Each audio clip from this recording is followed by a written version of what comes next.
Hello, we're coming in hot.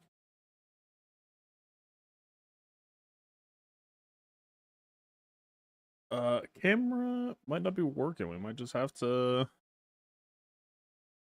Yeah, look, applications won't open. Cool.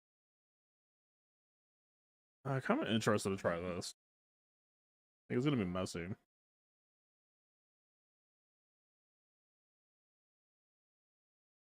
This is versus Jabba? No, it's just Afra very. It was the most Afra versus Jabba fight you've ever heard. Afra versus Jabba. Not much to report. Very easy.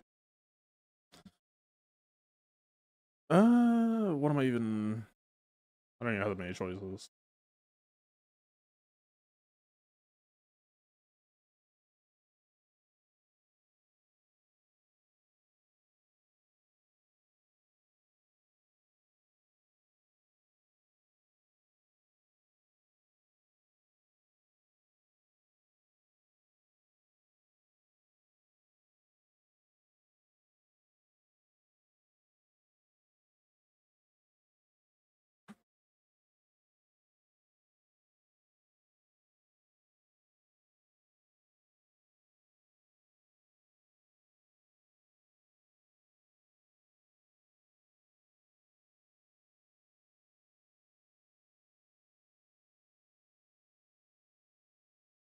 Let's see real quick. Just this. I'm stopping it inside real quick. Just yeah, I feel like Terminator is way more appealing here. Yeah.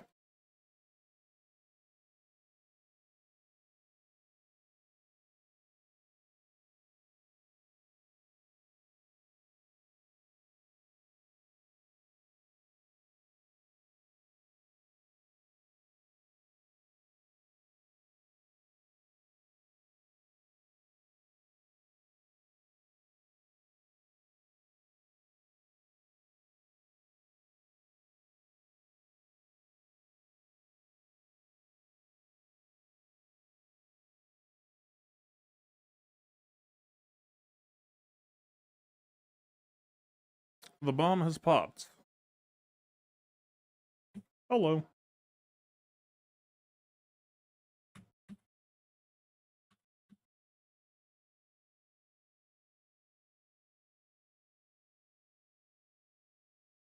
Yeah, my guess isn't really built for prime time.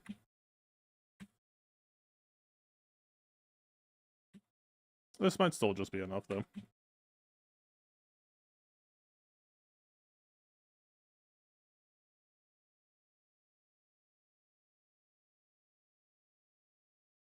I'll have to keep that in mind. I want to get a decently high score, so we can't do too many of those, but I don't think I need too many of those. That's just a cheap thing to see the back wall. What's some Striker? I'll get my camera fixed once. Chill and chat about Ahsoka for a bit. Just trying to hurry, and I can't figure out why my camera's broken. Please be faster. I am faster. A Christmas miracle.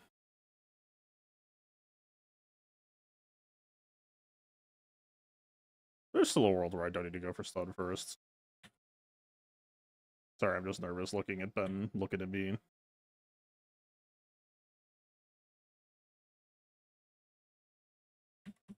Hello.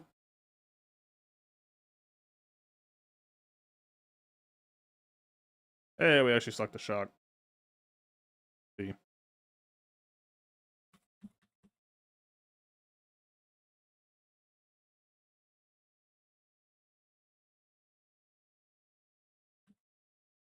Give me your locks.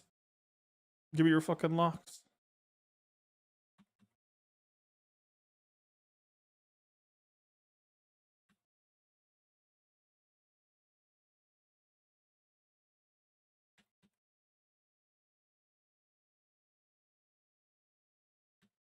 Thank you, Burris. Shoutouts.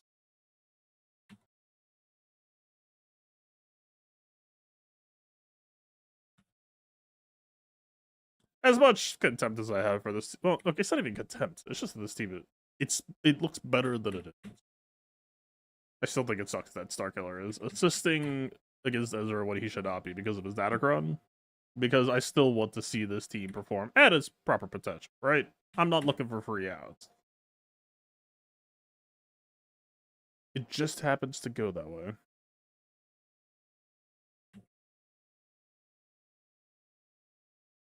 I need to remember. Why did you just go into locker?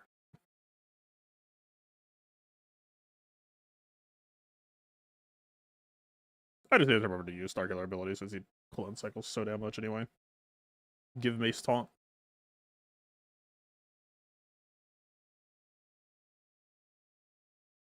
Then comes back. Push button. Push button.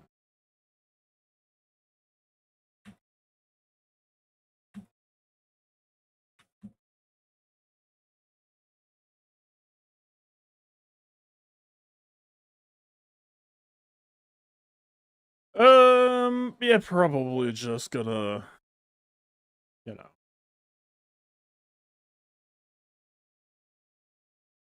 Wolf it with the 33 months.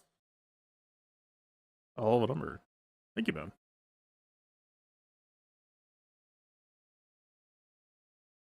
What am I doing? 3-man? God, I forgot everything about the 3-man. Just for thank you for reminding me. Thank you so fucking much. But I'm probably gonna just blame this shit today.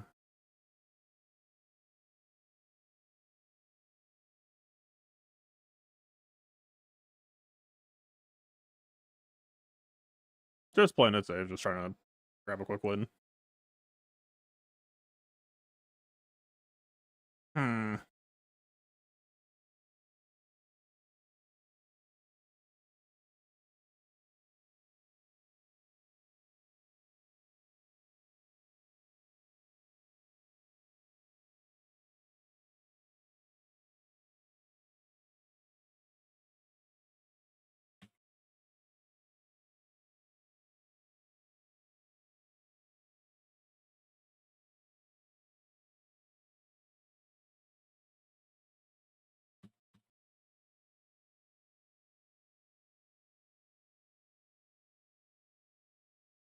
Surely this works, right? It would appear yes. Sorry, swap to pause. Yeah, I don't know either. And that's kind of why I'm just like not too keen on finding out.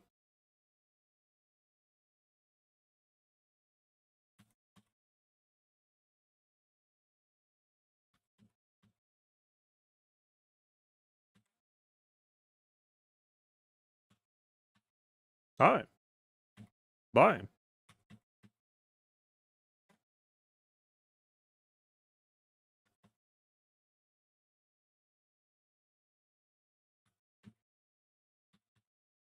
Farewell.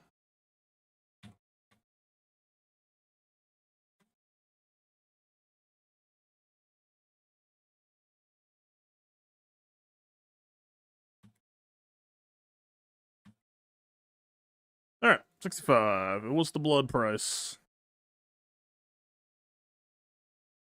Yeah, I figure it's a Bo-Katan fork. Not the end of the world, though. And no great mothers.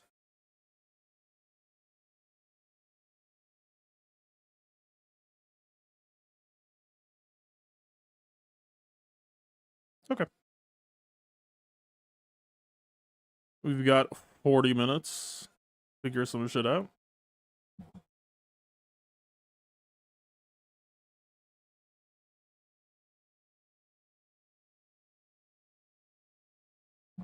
I guess question number one, I still have not fought this team as much as I would have liked to. The Radis squad is Homst. K2 Kron. It was just a K2 or Palkron? Palkron. Okay, good. I respect.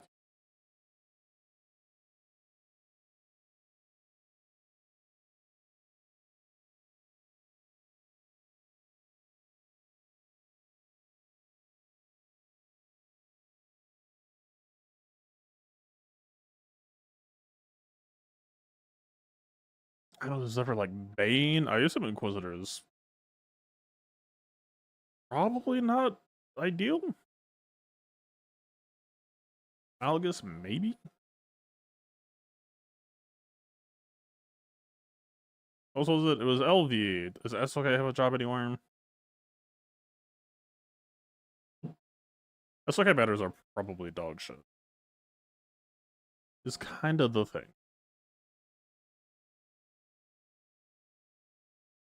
Damn, Omicron? I doubt it works.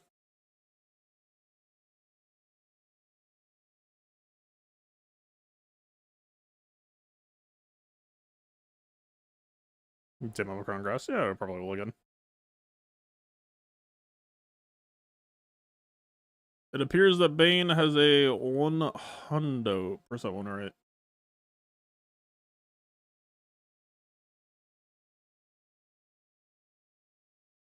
It's hard to argue with, I guess.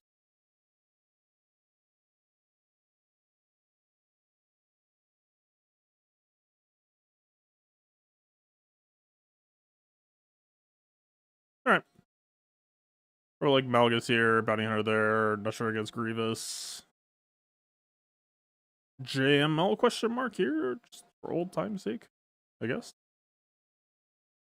That should be relatively freestylable.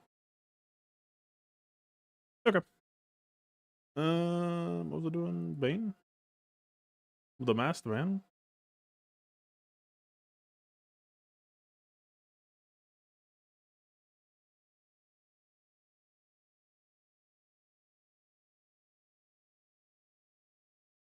Did try to hold today? No. I put up a pretty high score.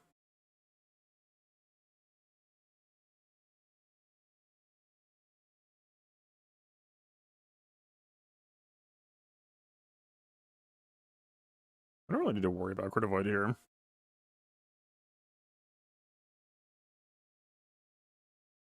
Can't waste that. Might waste this.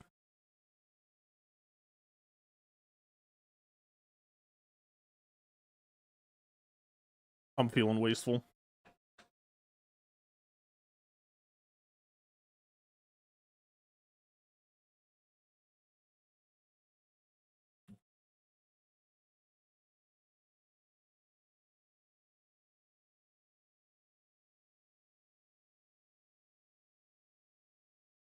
I don't know if we really need to AoE here.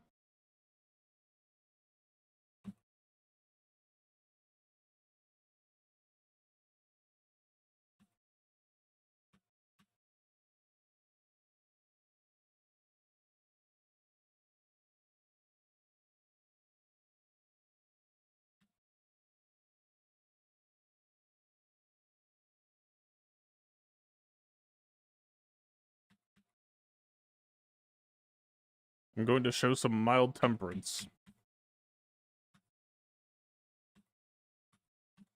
Yep, overkill. Roughly.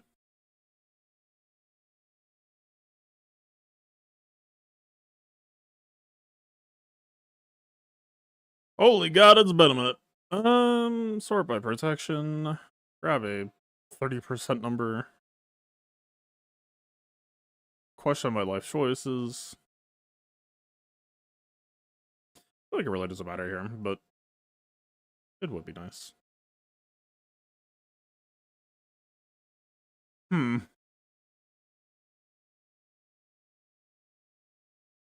How ham do we want?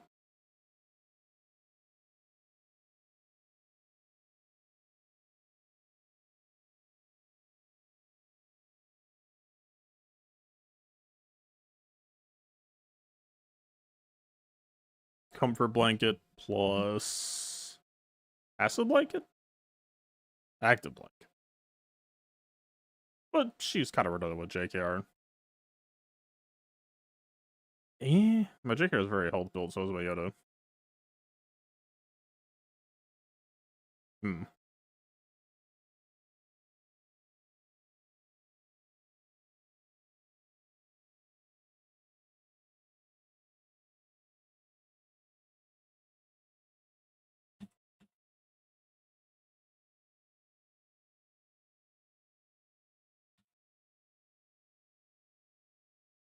Uh,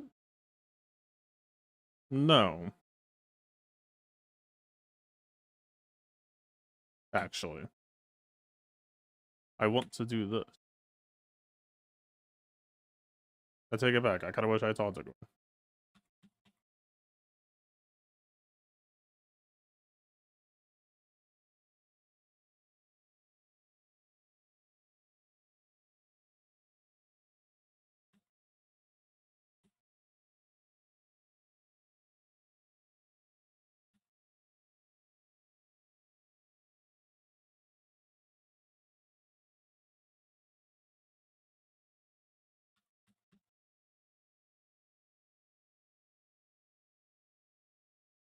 Mm-hmm.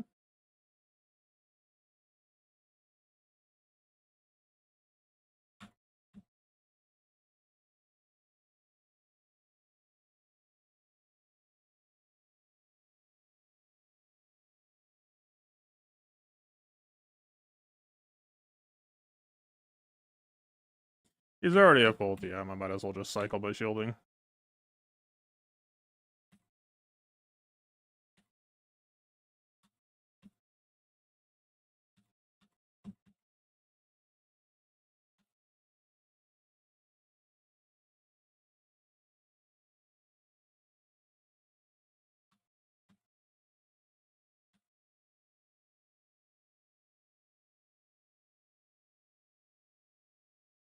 Would be lovely if their LV goes first.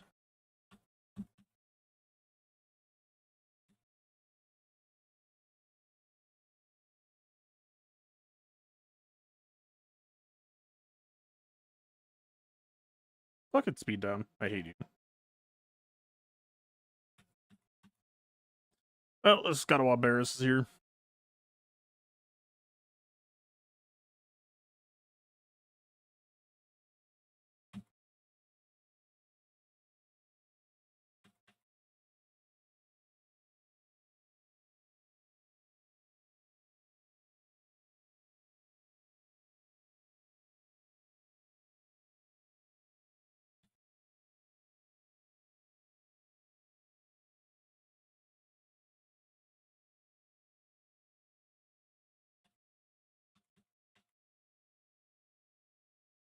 Stop going first. I hate you. Okay, the fact that Cal is riposting some other person is probably less than ideal.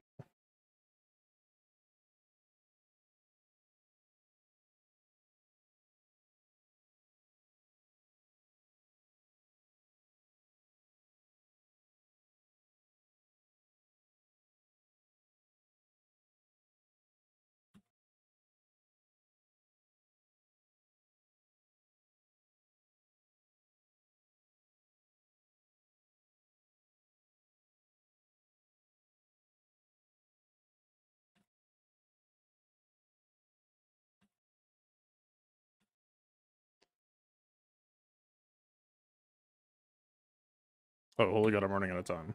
Alright. Crossguard sicko mode time.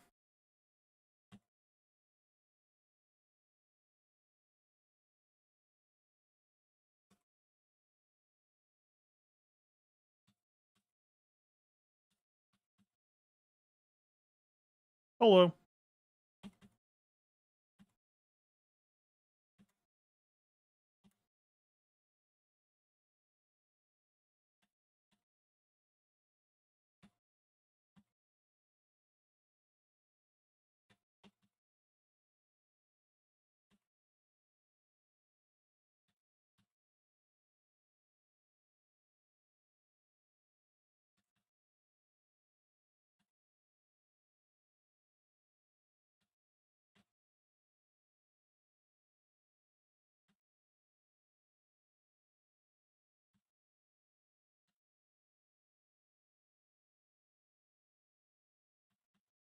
Damn.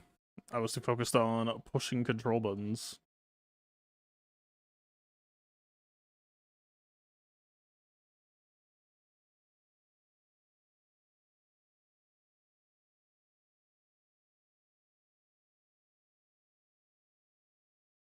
Barris is not modded the way she used to be.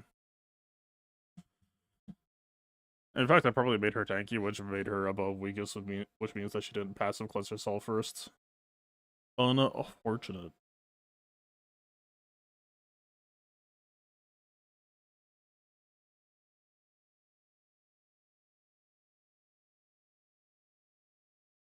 Because I was like to use bounty hunters against LV now, but I am still sworn. Who are nicer suspending that? Grievous, maybe? Is that an awful idea? Probably.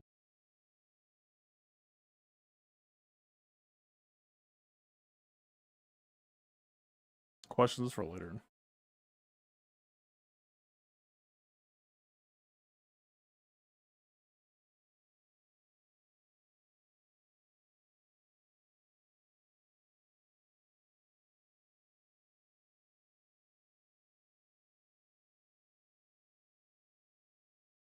I don't give a shit. Slam it. How to kill Jabba after.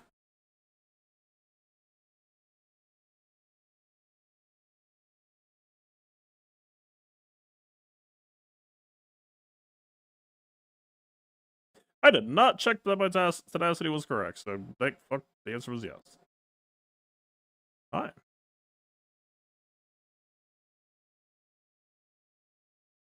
Gar, you're not counterattacking today. This is bullshit. And he barely lives. Oh! Nuke is not real. Nuke is not real. Nuke is the fakest thing I've ever. Yeah, he's gone. Told you it wasn't real. This man has never counterattacked once in his life. 50%. Fucking Millennium Falcon over here.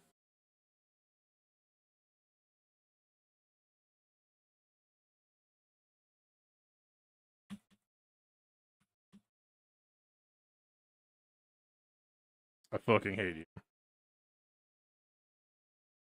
Oh my god. Prime, if you ever see this, I'm about to start saying some regrettable things.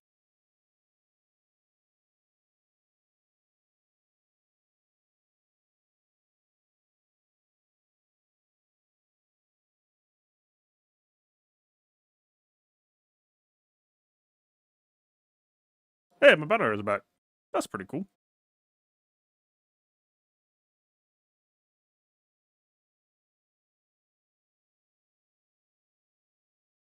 Fucking, I don't know, man. Just get in the robot.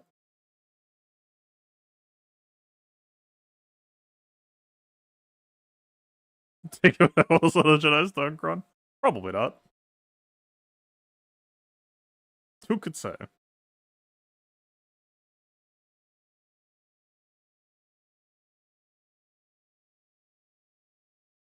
Okay, we really don't need bulk. Like, really, truly, honestly, do not need to care about it. Hell Steel. That's a cool stat. Yeah, Terminator. Also a pretty cool stat.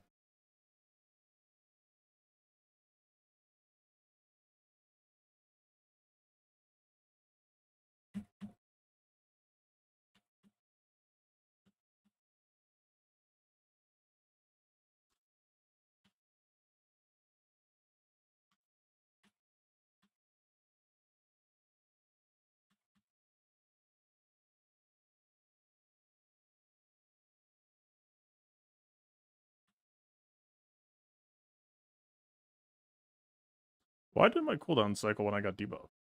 Wasn't that his whole thing? Eh? Is that only on contracts? Yeah, it is. Contracts. Well!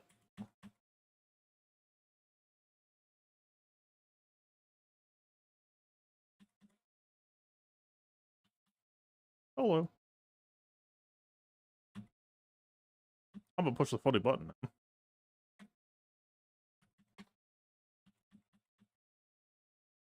Now, should I have waited to do this? Probably.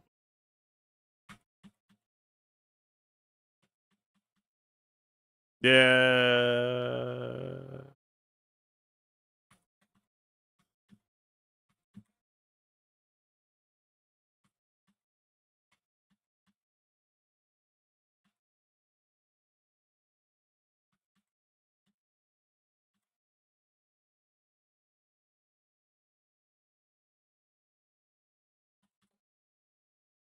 I'm beginning to think that I have significantly robbed my Zam. I couldn't tell you why, though.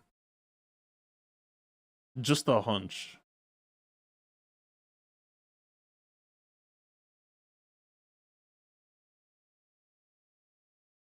Okay, so actually, I think the thing right now, I think I'm okay on time. I think I just need to make sure I do not bleed too much, try to close out fast. In fact, I might be too far under already. 210, 240, 450. 664 plus 450 for the 8. 95 minus. I have not done this in so goddamn long. About 4. If my geriatric napkin math is correct, then I need a 61 average in order to win roughly.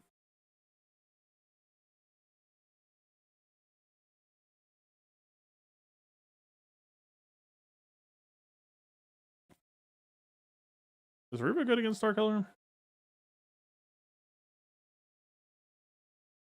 I mean, Sith Eternal, but I feel like Sith Eternal could donate a lot of banners along the way.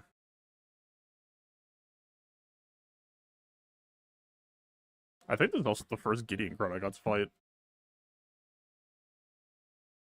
Like, annoyingly a blind spot here. Alright, we got Malgus, but I feel like Malgus can still get gone over.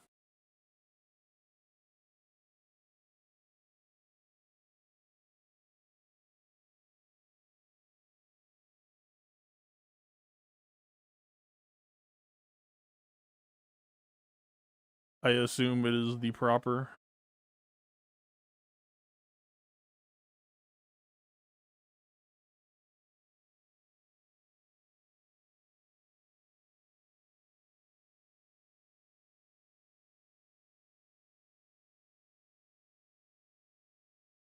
Yeah, for sure. For healing purpose. Yeah, I figure it's just, you know, kind of would decide the match. And we are holding a number of large men.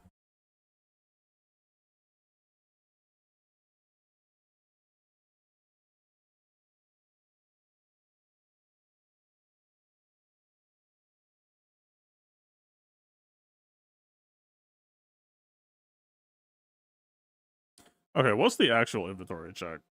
1, 2, 3. There's 4 teams. And we have Reva. And we have Vol. And we have Night Sisters.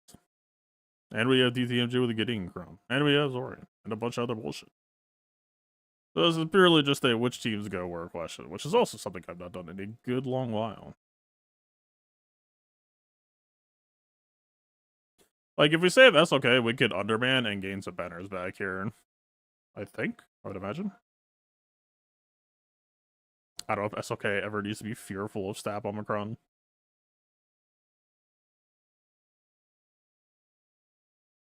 They wanted to start killing? Yeah, probably.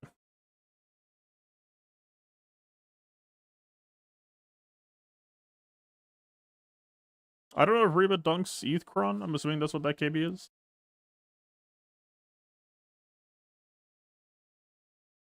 The problem is this game plan is almost like dipping too far into efficiency. Also, is Bastila required here? Unrelated question.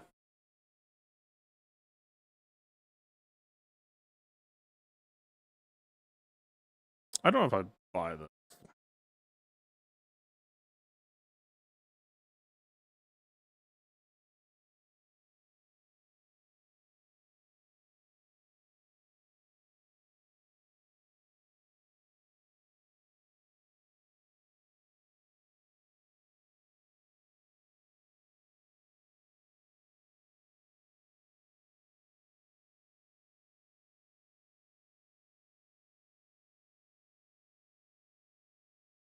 Yeah, I do not have another Bulker on, unfortunately.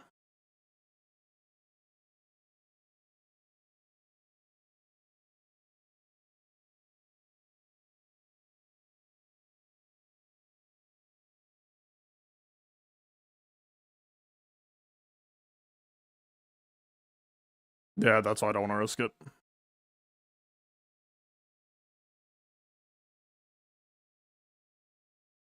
Question is, am I gonna regret no officer? There's not a fucking Gideon! I'm blind. What? Oh, it's DTP.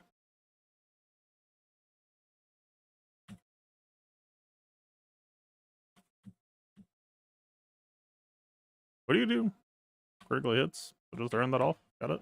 Well, we already kind of do with advantage anyway.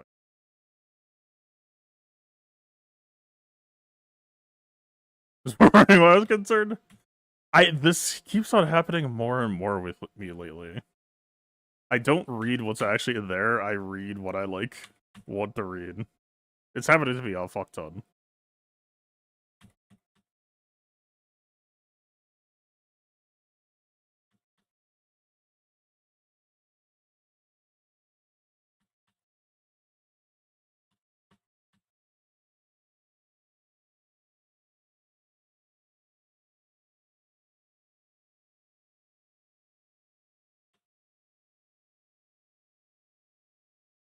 I think it's like, do I actually need to be poking you or just you?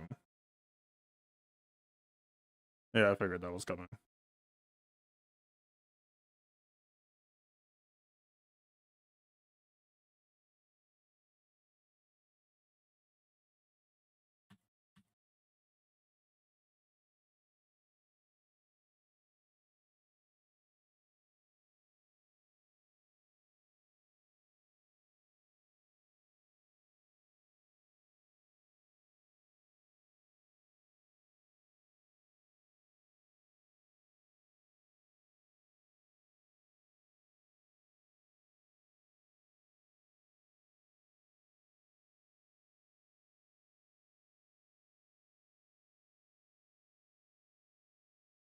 Fear not. One of these days I will be able to gain Terminator. Today is not that day. I'm gonna be honest, I actually have no idea why I'm not getting Terminator.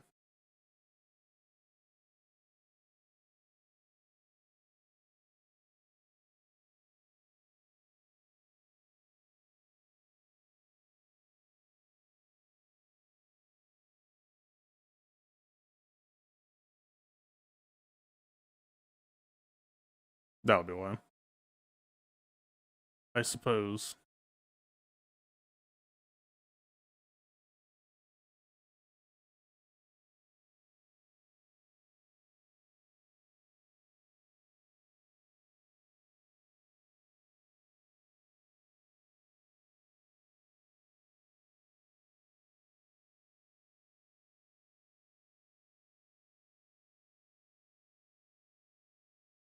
Yeah, I have time right now? Oh, I'm already lost.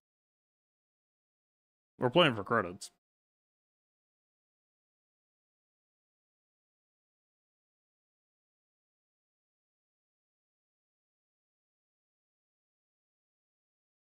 It's an efficiency player. You don't get to make mistakes.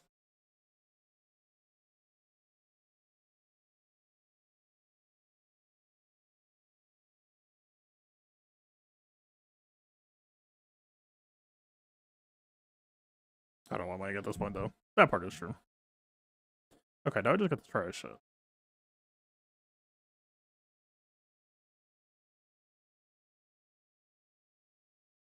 Is Dark Crown too brutal for Wampa though? It might be.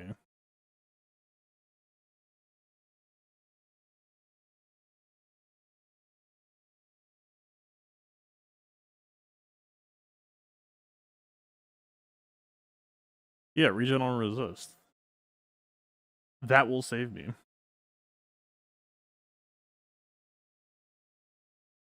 On further inspection, I did not resist. Or regen.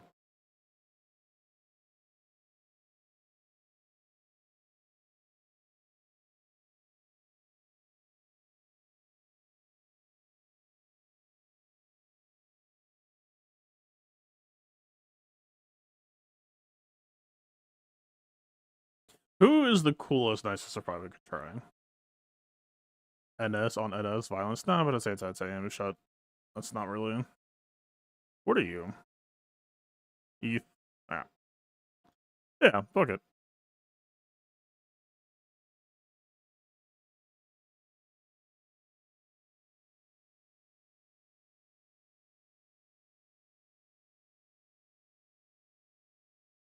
Is it NS of the Gideon real? Well, you literally can't go infinite because he taxes your team every time you gain it. That sounds extremely unreal to me.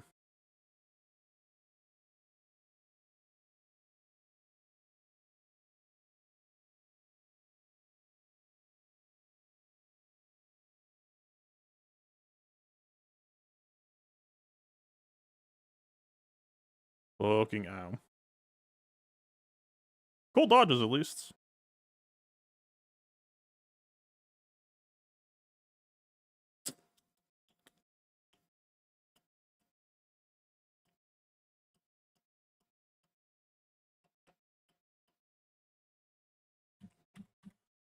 In Marin, I trust. Fucking goodbye, Marin. Rule number 1.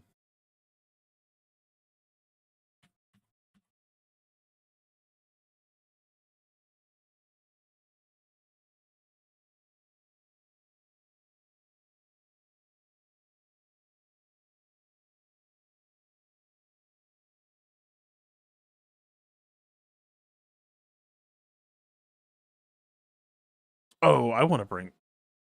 This is probably a bad idea. But this was a fucking crazy fight.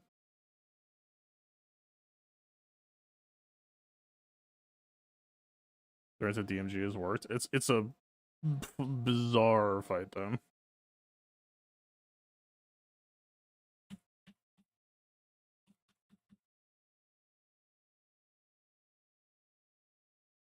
Oh yeah, wasn't that the thing, the Rose Omicron? But it's weird though, because it was like, I remember losing with Rose Omicron and without.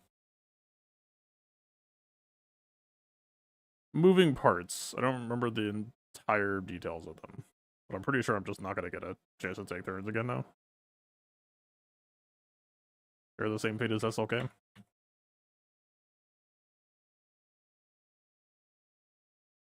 I feel like I need to reread his Omicron now that Night Sister or Night Trooper Cron doesn't exist, so I can actually understand how it affects non-Night Trooper matches.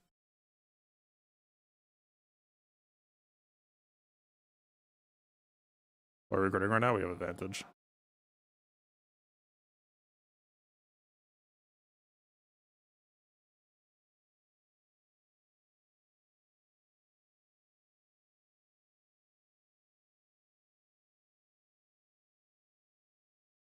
I could see how this would have gone.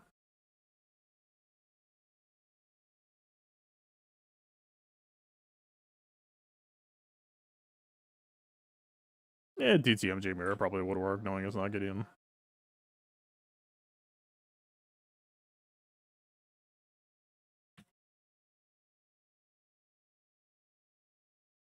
Hello.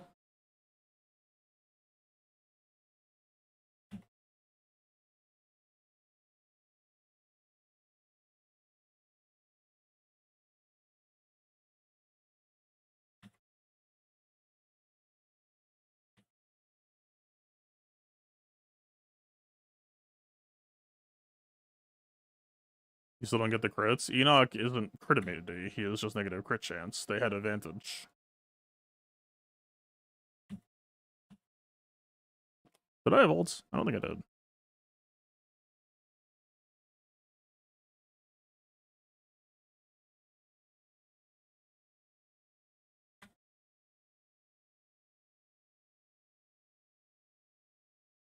Yeah, it's RHP second special.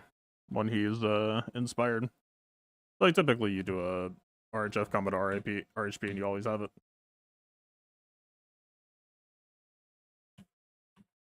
There are scenarios where you can play around it, but it's rare. Yeah, so this would have been fun.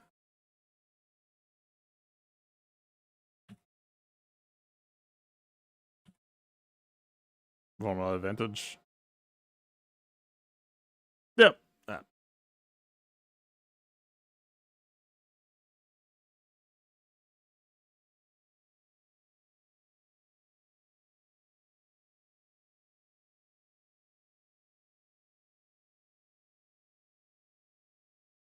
So I didn't choose to do it, but I do want to keep messing around with Zori and the Gungans, but it might be a little bit too casino. To really be real.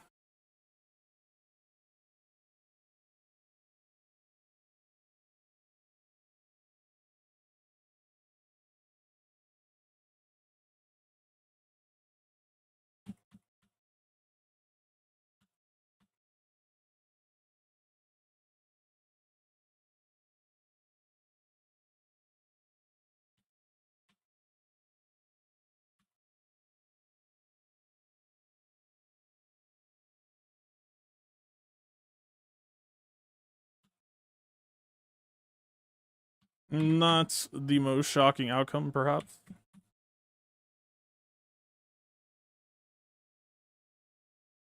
That would have worked fine.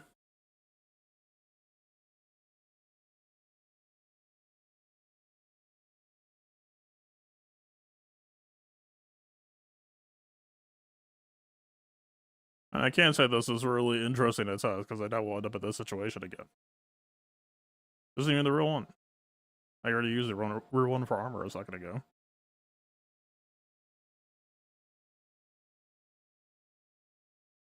What kills Grievous? Grievous isn't exactly a real team.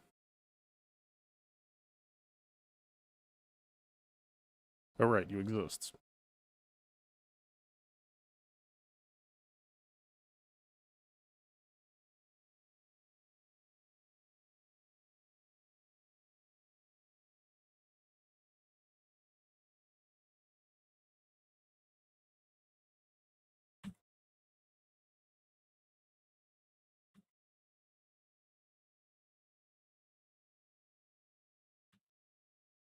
Take that.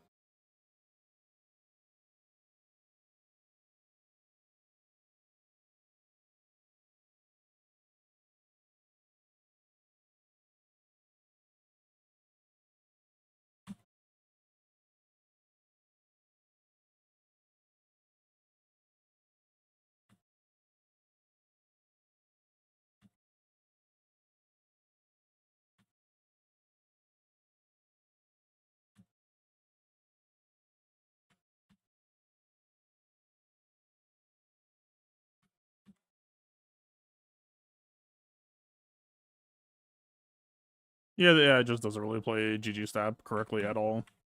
So it just ends up being a pretty shit team.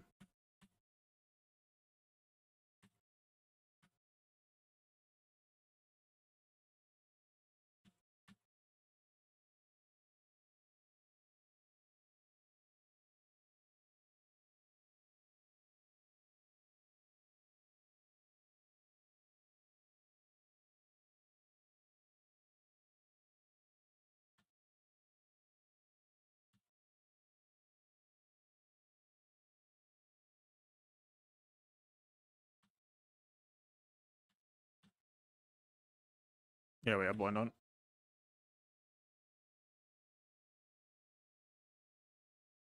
Not sure this would have gone so well without a BSF.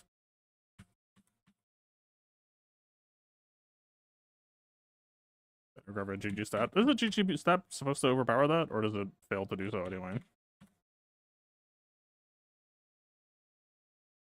I thought that was like part of why he got printed.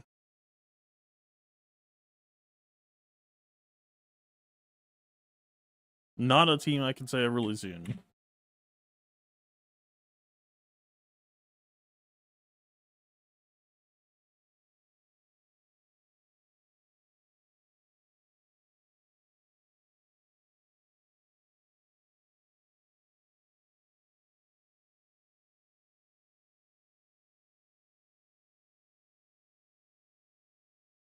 Yeah, so this would not have gone well regardless.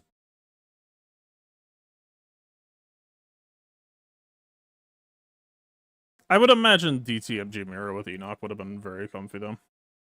I don't remember if the Night Sister people have vulnerable.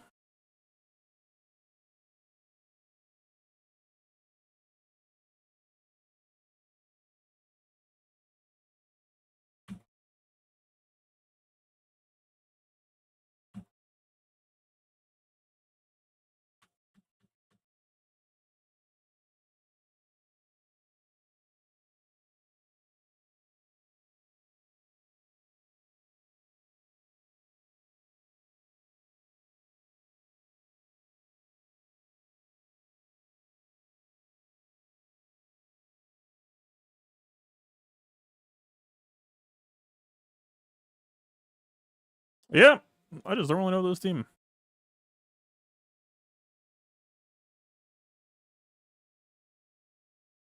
Night Trooper Kron kind of overshadowed Unity reduction. Stack a blight at the start of each appear over an ally's turn. Okay, so it's just a passive TM train with the level 6. But losing Hux was kind of done, so I might need to upgrade my Hux at some point. And yeah, poking DTP was probably... I mean, it was probably the correct play, but honestly, the dynamics of that fight felt dog shit enough that I don't think it was really tenable.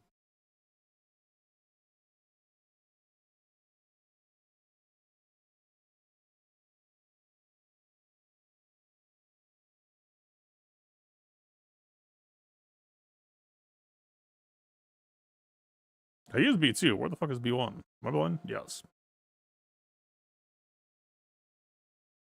Asked and then also answered. Tankless behavior?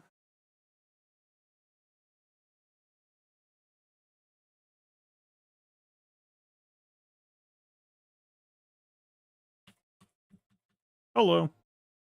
Resisted.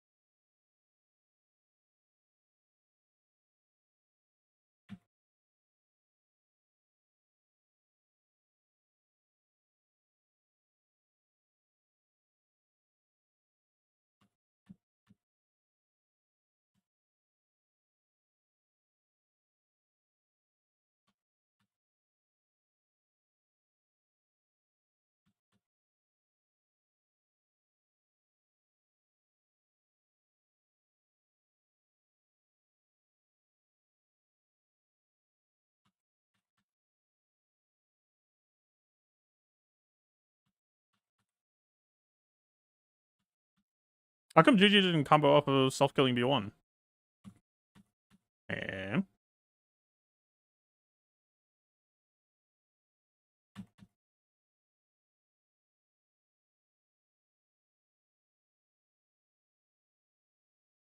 farewell.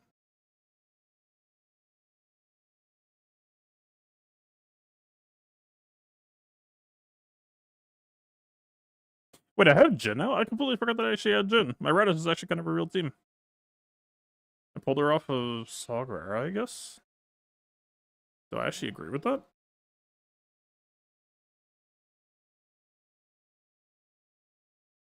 Not sure how I feel about that.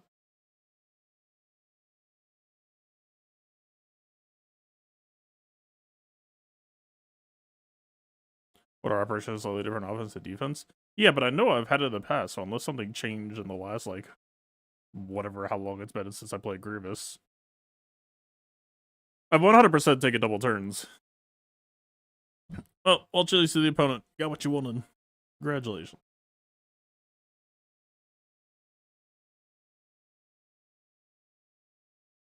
They bled somewhere, though.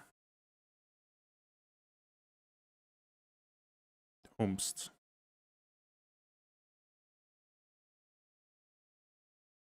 Sarah picked one up.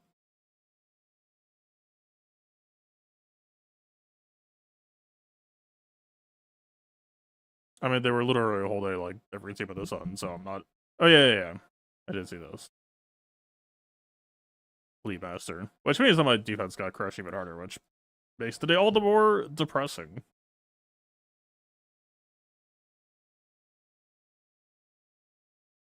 I mean, hey, it's cool that Seer tripped someone up, but I feel like I could pretty easily say that they should not have dropped on that, which means that I'm just gonna assume that they're, like, fleet crashed. And then for some reason they dropped Seer where they could have just, like, easily sent Eternals. Which means that they should have been, like, pretty on par for an 1840.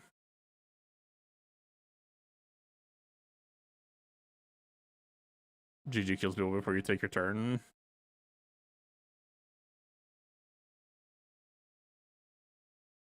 That is not how that used to work, I'm pretty sure. Maybe something changed.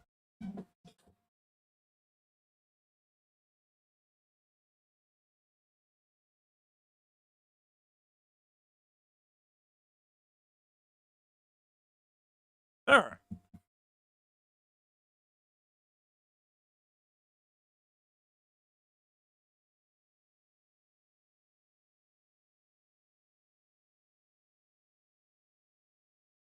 Yeah, I don't know, man. The DCP crown seems cool.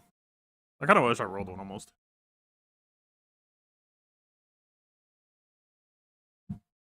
That seems like a far more real team than Moff Gideon Kron.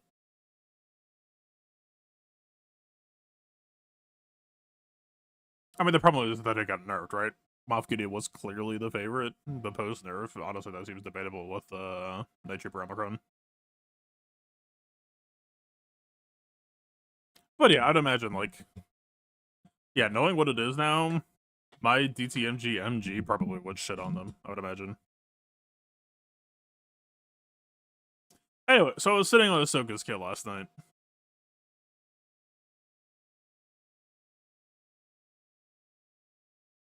I think all of my AI concerns have like actually honestly almost intensified. But I think I've kind of squared away that I do think Ahsoka will probably be a solid team. The one thing, actually, just that again. Hang on.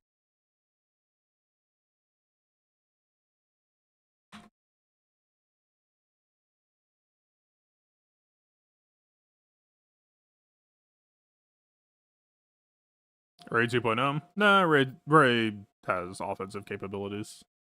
We don't know Ahsoka's numbers, but I don't think damage is really in her DNA.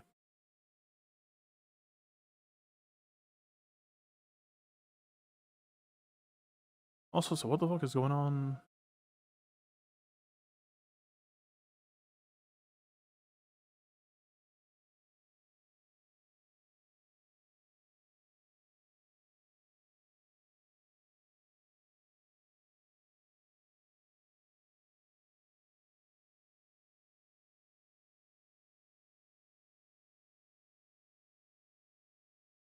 Okay, my camera application is just straight up busted. That's great.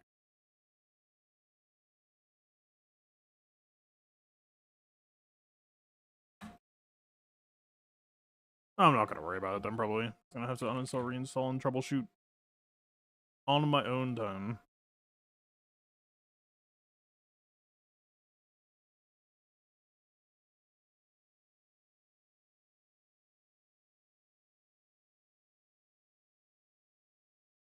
Okay, but anyways.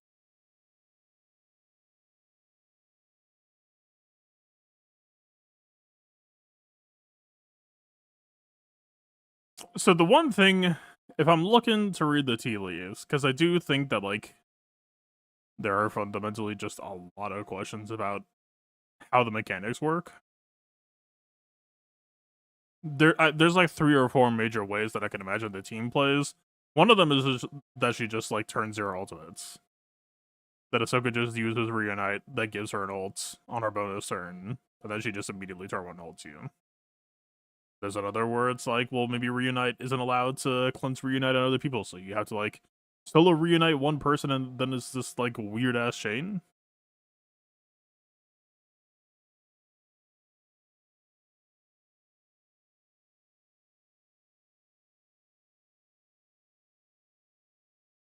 But yeah, I think she is in kind of the same position that Jabba was in. Where, like, if we're being honest with ourselves, Jabba, at his release, and still probably kind of now, the amount of characters that Jabba had to choose from was roughly about this, and most of the characters he had to choose from were roughly about this old, right? He had some marquees made for himself, and then he had, like, Boba Fett and Embo. And, like, Embo had some synergy. But, so when I'm looking at how things could go, the thing I keep coming back to is the devil's bargain that the plug-and-play side of things can potentially invest in. And that's why I keep on having questions about how the team flows. Because, like, depending on how fast she races ult or not. But again, the thing that I also keep coming back to is her ult, as of right now, doesn't seem all that important. Her ult is offense coded. Her ult is like, okay, so I'll give everyone this ward, and then the AI will hit it, and then you get to hit them, and you get a merciless massacre. That's just not going to happen for you on defense.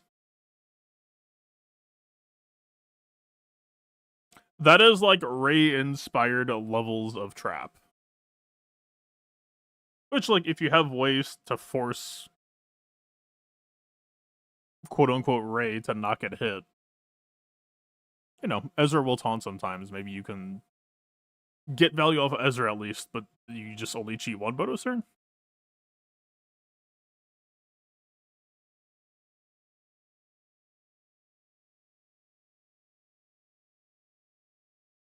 Jabba can outlead the leader slot. I mean, I have to direct compare them, but I really doubt Hero Lead Cope is anything real. It's the same thing always, regardless, right?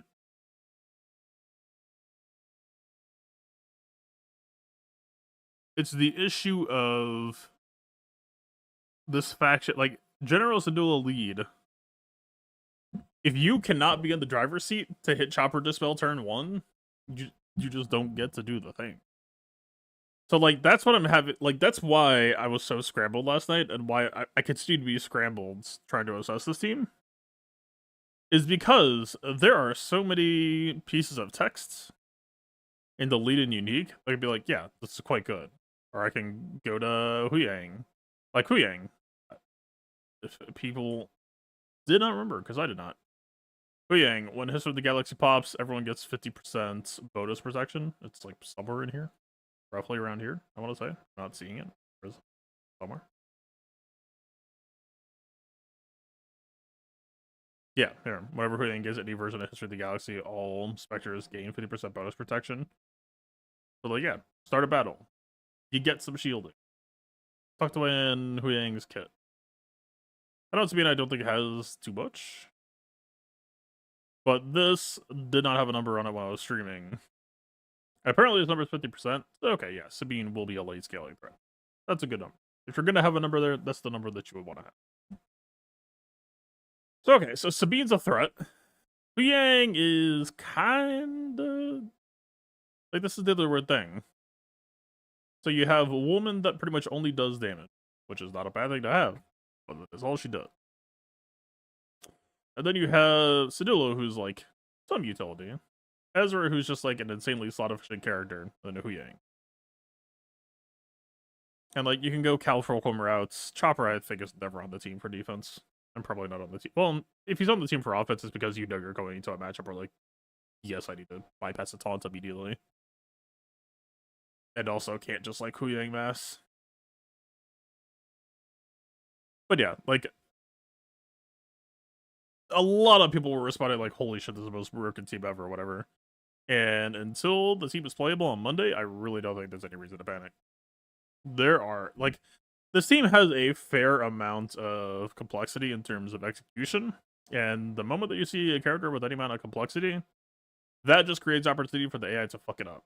So unless CG has, or like you think about like JNK, CG did a fair amount of like normal coding.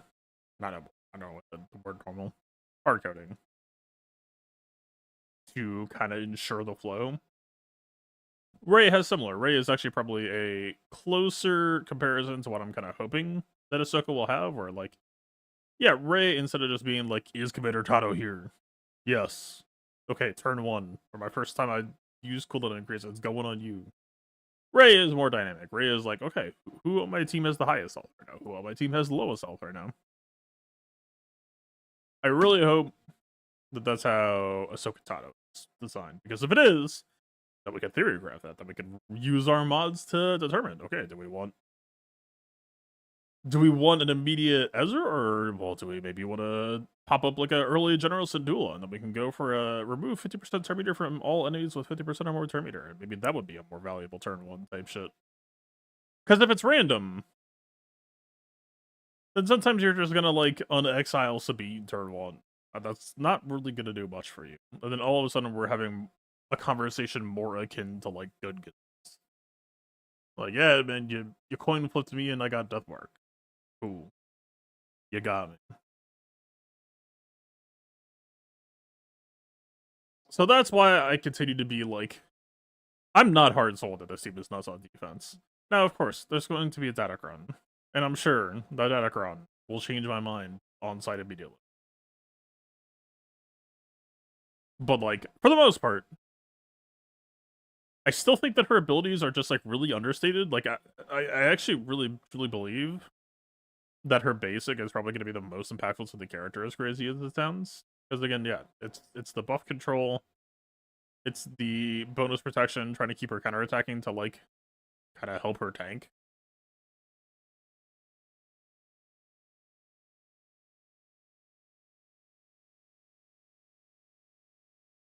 Yeah, like this 2-second off balance is roughly nothing, so we can just ignore it.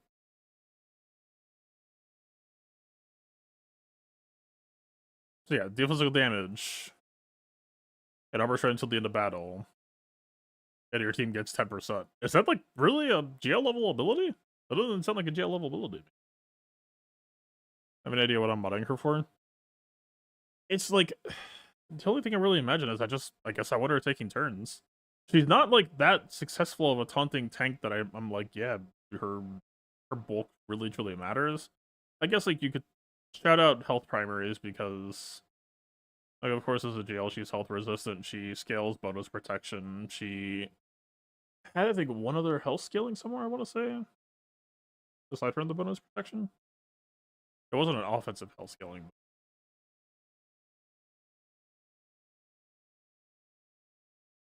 I don't know. Like, without knowing her damage numbers, but just kind of running on the blind faith that I think historically, like, I haven't actually looked at all of them. I just know the recent examples, but, like, I believe most tanks just kind of have dog shit stat. Offense. Dog shit.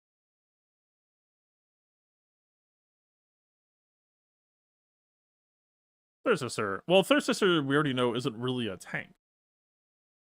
And CG submitted the bug report, and I know that they looked at it and they actually chose not to change it. So she might be the exception. No, but she's still right there, right? 50% crit chance, horrible armor penetration, well damage, but the Inquisitor is just jacking off offensive boosts. That it all kind of works out for her, that she can do some decent stuff. But yeah. Stop it if you've heard this one before. 5800, 5087.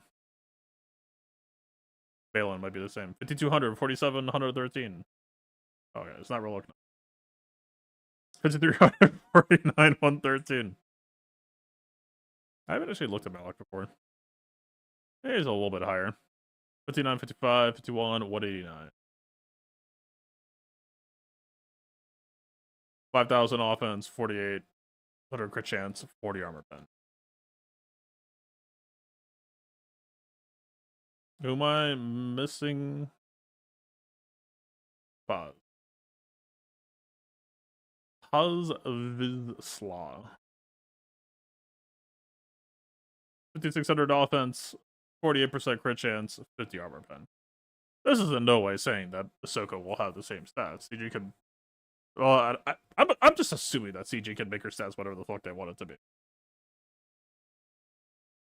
But the precedent is set that, like, I don't come in expecting that Ahsoka is a character who is really interested in doing damage. Leia and JML, I'm so glad you asked. Leia and JML do all their damage via bulk scaling. Ahsoka does not do that at all.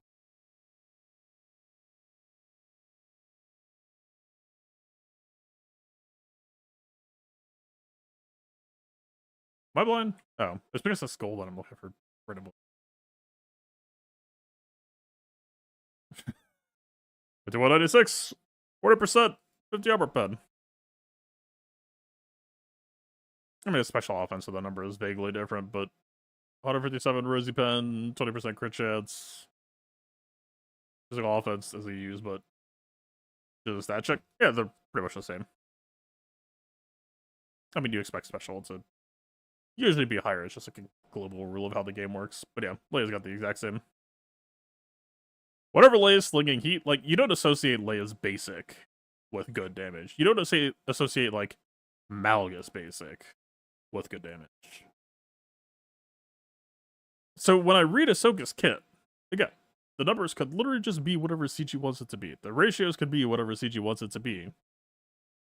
But I really don't think her buttons are going to be doing much at all. And I don't think it's her job.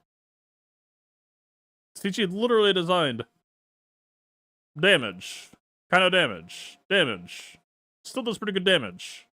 Like, she doesn't really do damage, she's more utility. But you see what I'm saying. Like, the rest of her team, if you go 5 Spectre, has jack shit for utility. You literally cannot deal with a basic Preton unless you just like drill through it, or you have one assist move. Like we are talking this kind of the same fundamental weaknesses as Feedback. Maybe if we see like a Retribution Cron or something, then okay, you've got like Ahsoka threatening counterattacks, General Sentinel threatening counterattacks. Because here's the other thing that I'm still unclear on, then, is... Okay, how do I pitch this? So I'm looking at this, and especially if you buy into the theory that, yeah, you reunite at the start of battle, you immediately get level 2 history turn 1, and that is immediately ults. This is a weird, like... It's like a defense. It's like a Jabba and Malgus clause, right? What do? You reset your cooldowns, you increase their cooldowns, and you heal your team. So this is very defense coded in my eyes. I mean, obviously it's good for offense, but then everything is fucking good for offense. As long as it's like scaled appropriately for whatever you're fighting. The thing is, in the AI's hands, it would still achieve. This is a multi-fight clause, potentially. So that, to me, indicates that maybe CG has eyes on defense for her. She doesn't have exile herself? Wait, did we know that?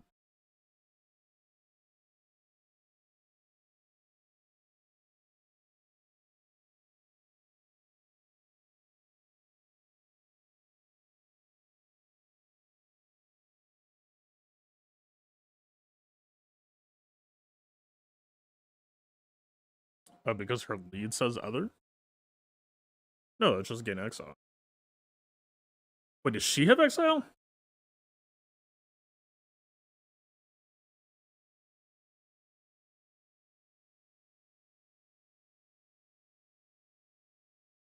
So does she not start exile?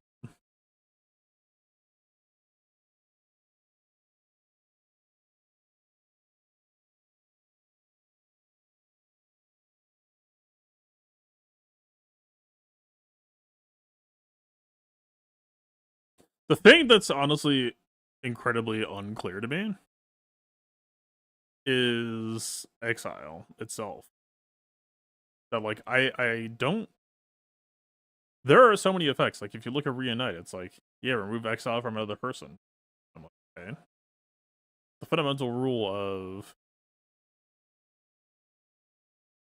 exile says can't gain other positive effects during another character's turn. So does this mean that reunite just doesn't? But then they wouldn't make reunite stay an ally if that ally couldn't. So I have to imagine it does work. But then it's like, so what's the rule set of exile?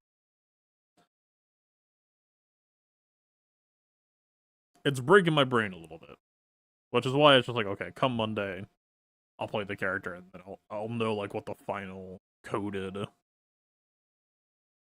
intended thing is. But that's why it's so hard to project this character.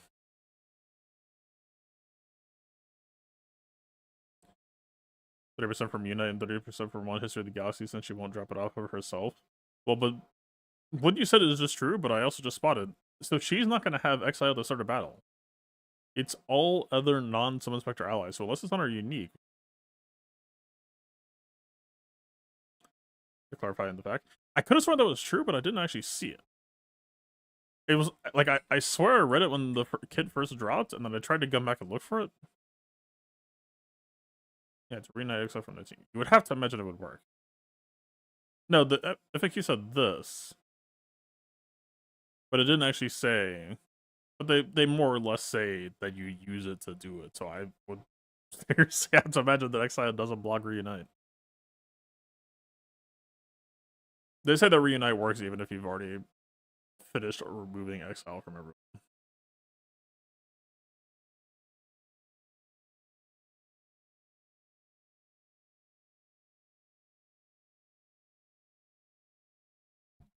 But yeah, so that's what's so bizarre about this. This is why.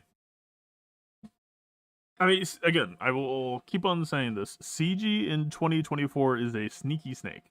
It almost feels like they designed a kit and then they took away clauses. But one aspect of this as well, this is probably the biggest deal that I have to say. Okay, let's say Ahsoka is a good defense team.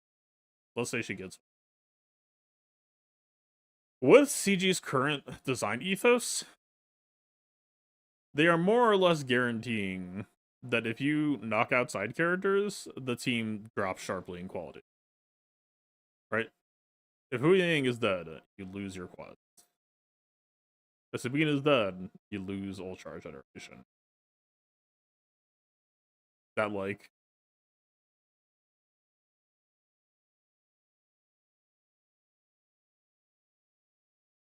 yeah, it's just a point of curiosity to me. That the thing that's making it so hard to give good knee-jerk reactions of, like, is this kit good or not before we can play it? The thing that's making it hard to assess is also the thing that actually might fundamentally kind of sink it from ever being, like, a insane, legendary, oh my god team. Like, the ability to get A-hold is still pretty fucking good. The majority, if not all, teams cannot really achieve that right now. My opponent cheesed me today, and they didn't drop against any of the big scary teams. So Ahsoka coming out and being able to get a hold, that's still, like, notable. But, like, I've theory crafted teams in the past that just, like, straight up stonewall DW. And so this new ethos of spreading the synergy out means that an enterprising player, even if they know they're doomed turn 1, or match 1, or battle 1, could still just be like, okay, Hu Yang is dead, Sabine is dead, this team is no longer real, type shit. And that is also a point of curiosity to me. Because again, her buttons, and even her ults, I really don't think her ult 1 is impactful. Sure. Her ult 2 and her other buttons don't really do that much. So, what, like, okay, what happens if, like, Inquisitors just come through? Like, what if she just crumbles at the moment that, like, okay, who else cleanses? Ezra does, of course. What about General Syndulla? This ball debuffs on his target Spectre ally. That's another death mark. Okay. Hu Yang. Control F Dispel. Well, in TB, you're fucked against Reaper Lead with the GAC on the front. But Hu Yang does not, at least. But yeah, so she will potentially donate her life. Ezra, you can't assist against him, so it's not as easy to proc without Summon Sister Assist and, like, GI multi-hit, but his life is still on the line.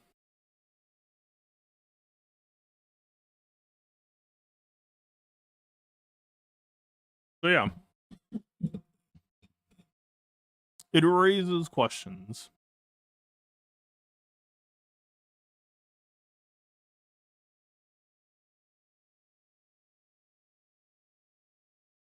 We will 2 shots back there. I'm not saying that's gonna happen. I'm just saying that if that is the future, it's not gonna be some, like, oh my god, insane unbeatable team. I would imagine even just sniping one character will be a significant downgrade for the squad.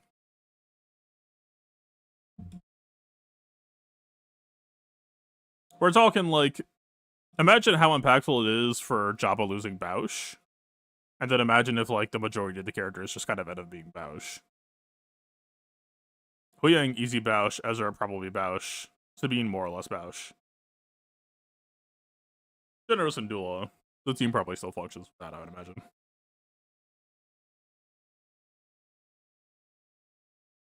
We can't theory in order until we know our priorities. That's what I'm saying. We don't know the cool reunite. We don't know the AI behavior.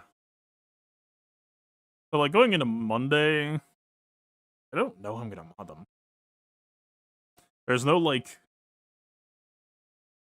I guess we're just going, like, generically good stats.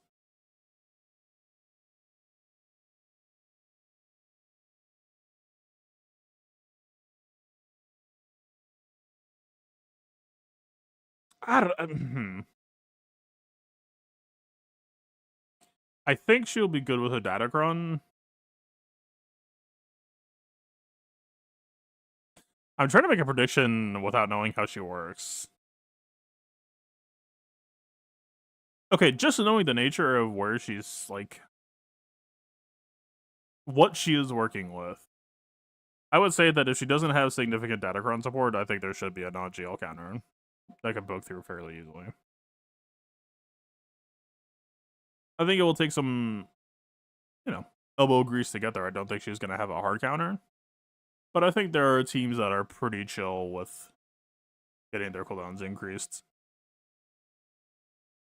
Especially since CG printed a character like Enoch. Do the Spectres have vulnerable anywhere? Healing immunity, offense down, buff immunity. It is not there.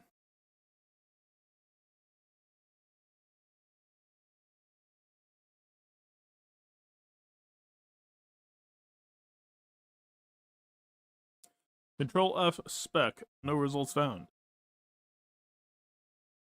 So yeah, Enoch just works. Enoch plus just like 80 modern tank that retons frequently works.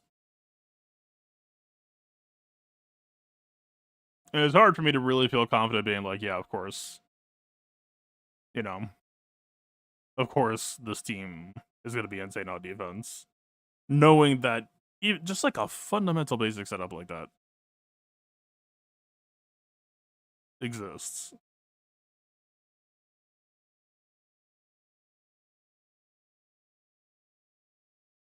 So yeah, that's kind of why I'm EMP'd right now. Is like,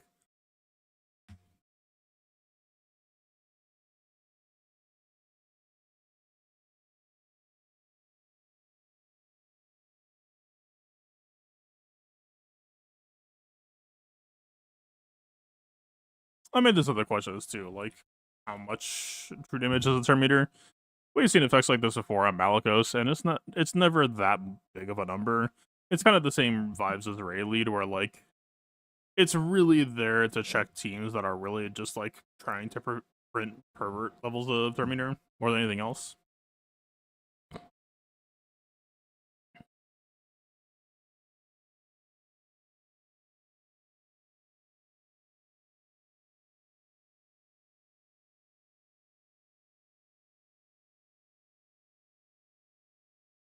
I mean, what I will say about turn order is at the very least we know, like, okay, General Syndulla should probably be after Huyang so that you get the Dispel into the Fracture.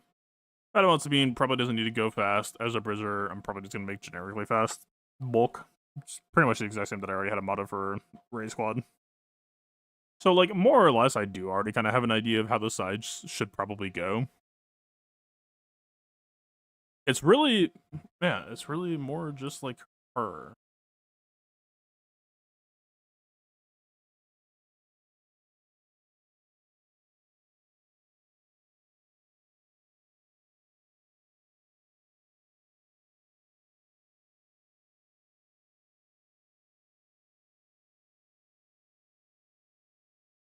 I do think Spectre, if I had to guess, like I'm kind of talking about how much I value their lives and like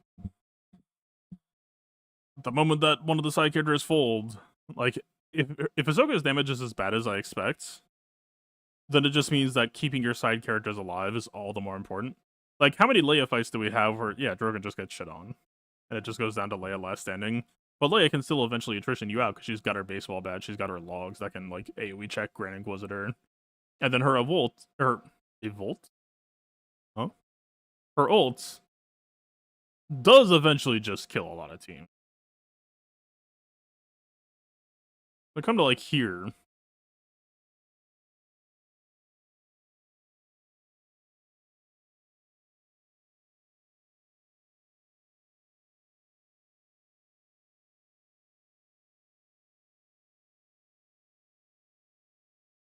Who's a good stand-in character?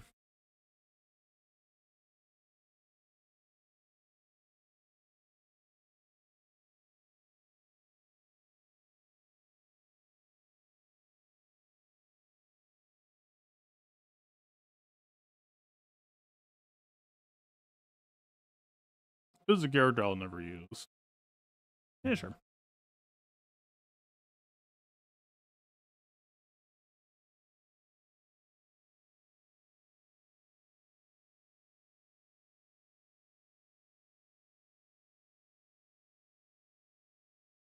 Yeah, with this I could say that the order is roughly like this, speed-wise. So that bit's not hard. Actually, it should probably just be like a tank since they're roughly similar in stats.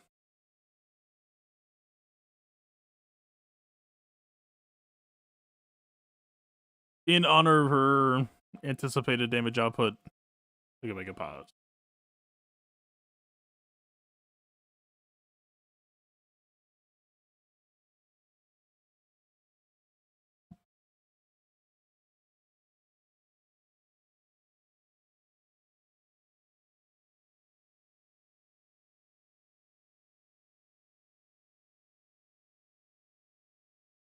This is just that with extra steps. I don't know why I did it this way.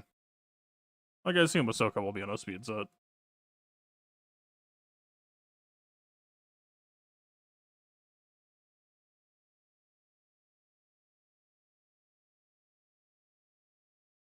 Because like the moment that Ahsoka's damage matters, again, tanks like universally all have like 50% crit chance.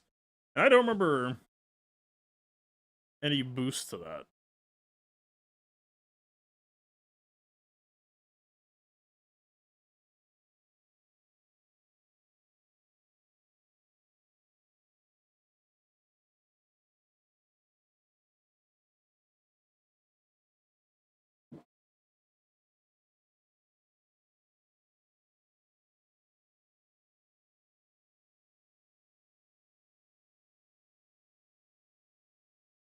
Nope. Yeah, it provides advantage.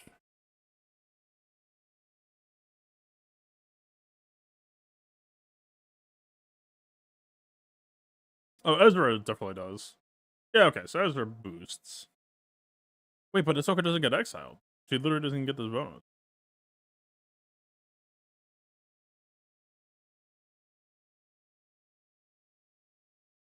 The one person on the team who would benefit from it most, I think Hu Yang kind of benefits from the help, right? Yeah, he's definitely happy to get the 30.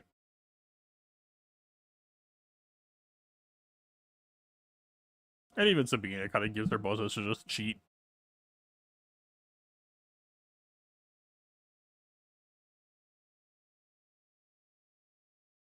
Do we have any idea which characters are going to be used in the Journey Guide event, by the way? Eh. Let me in.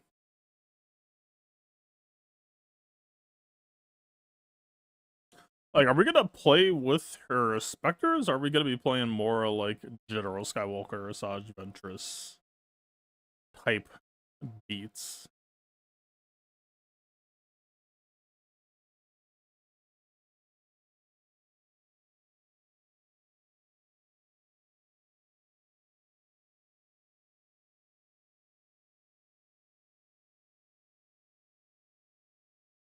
Dude, I just need to like pin my Ezra mod somewhere for myself to refer back to. I just like globally log this dude. The mod that's so nice for him.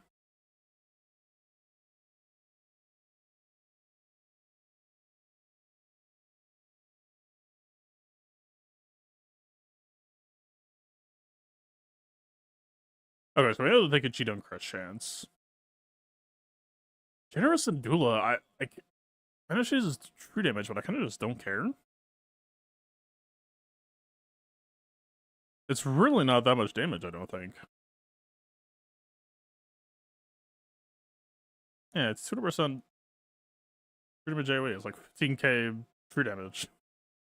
It's not really worth chasing. I think we very much just like want to see her live. Like literally one of the best things in her kit that you could do in terms of damage output is just her basic.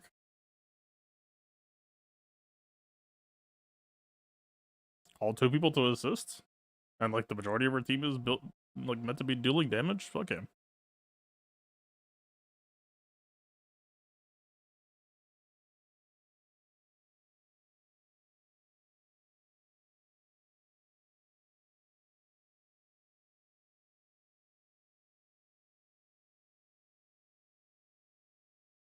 Oh, this was the slower version.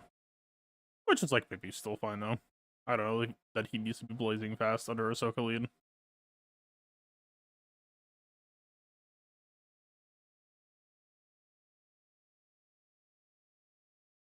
Kind of glad that I came back across this, actually. Honestly, I was more focused on just the auto self-dispel. The fact that days equals permanent speed rip is also actually kinda... There are some teams that will just continue to stack this and don't really have the ability to shut it off. And that is actually an interesting thing, right? Like, we see a fair few permanent bonuses where I feel like we're used to seeing temporary. Right? DTMG listens for you to do stuff and punishes them, but it is decidedly temporary. The fact that you just get like permanent stacking offense and permanent stacking speed is this is kind of what I was saying, right? I can sit here and I can tell you, well, you know, classically there's stats and these buttons really don't do all that much. And then there's just so many parts of this kit where I'm like, yeah, that's pretty fucking good. That's like weirdly good. Right? It's, man, what are we, like this, I don't think it's all that good.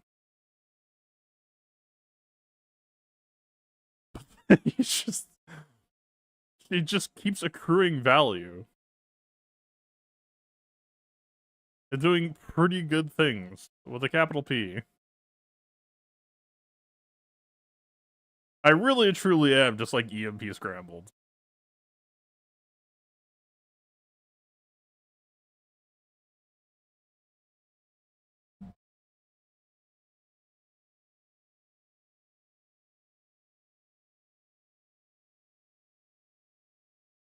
Yeah, like how extensive is the protection up lists? It'd actually be good to just like comb this down.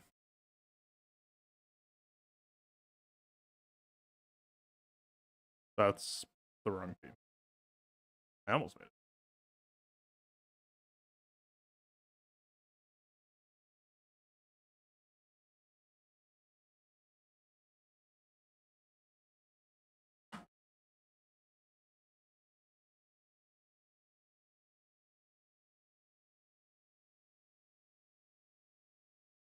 Unlike JMK, which is just turn 1 on Liolite. See, JMK I still don't think it's actually punished all that hard because you still can't be crit. Like, obviously you're unhappy about it, and I think the bigger deal is that JMK is just involuntarily going to keep stacking it, that I don't think he's happy about it, and that it'll eventually turn on him. Do you go to expect your exclusive team for the most part? No, CG did a very interesting thing. Which is, they did not faction lock her, but they gave you a deal. Which is, you can throw away her Days immunity, and you can throw away Hu Yang's level 3 quest, and I think there might have been like one other thing.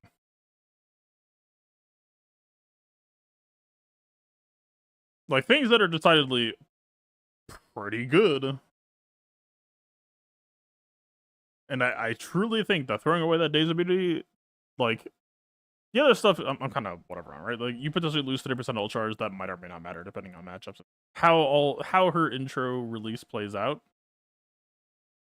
But that Days immunity is very difficult to give up.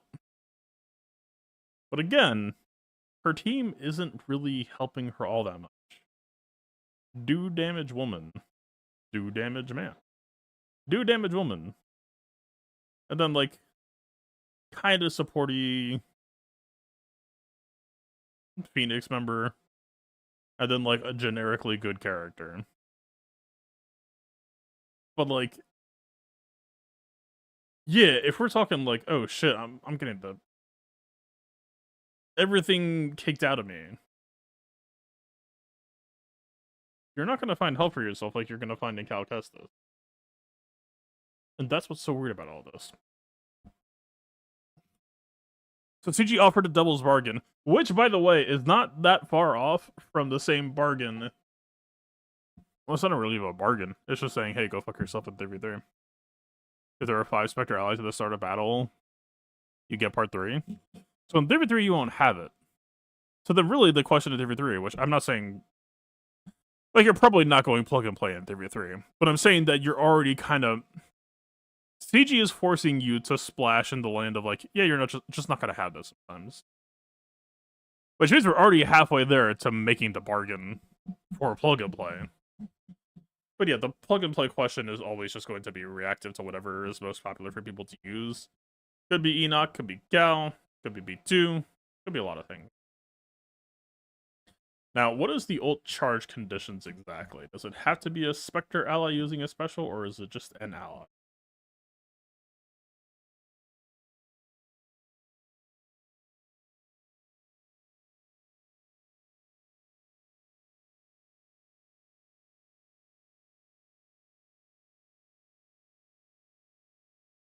I thought there was one that was just like 6% whatever an ally uses a special, but yeah, it just has to memorize. And she give memorize to other people.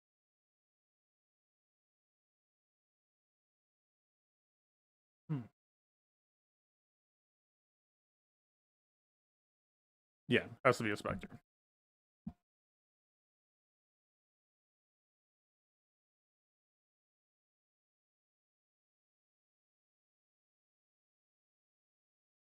Oh yeah, the protection up list. Sortie makes it for herself, of course. I don't remember if she makes it on the VIP. Radis actually makes it a fair chunk, or Trench, I believe, as well. Fulcrum, I think, is on her TW Omicron, mostly. The second, or for special, she only has one special. It's on her special. Basil, it's on her lead.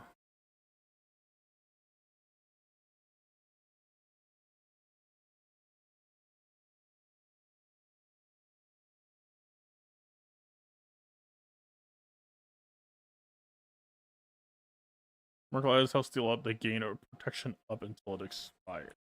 Health steal up. It's on that crown. I'm assuming, again, this is another team where CG tucked away clauses. That should be good gist.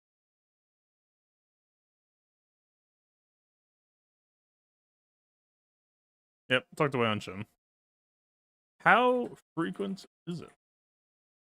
Because I was predicting that Balin was being printed as kind of a Ahsoka counter, assuming that she was good on defense. So, Clean Escape gives it. Only to herself? There's no one. So it's literally just a clause for a clause for a clause for Shin to give herself health steal up. So it's like we'll punish that slightly, benefit slightly, but not to a crazy degree.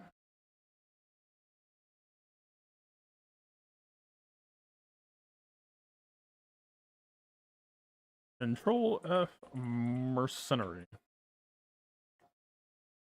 Oh yeah, Kira does it as well, but Kira is really not the favorite right now.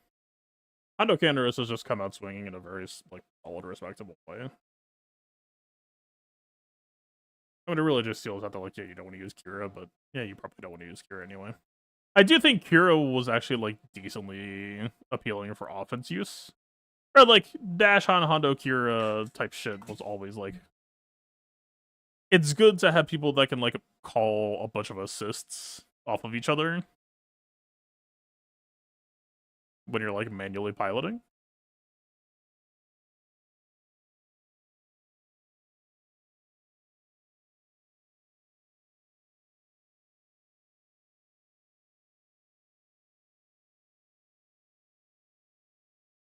Okay, actually, I honestly, there's been enough to talk about that I probably should just like put together a planner for Monday.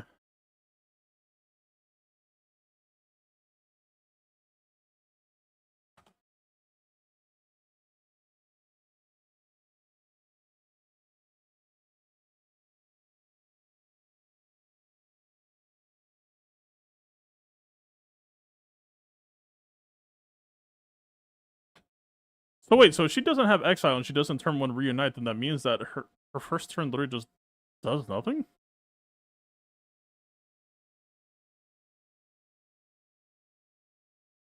That's what's so weird in all of this. That's why I was very much confused that it looks like she doesn't actually start the battle with exile.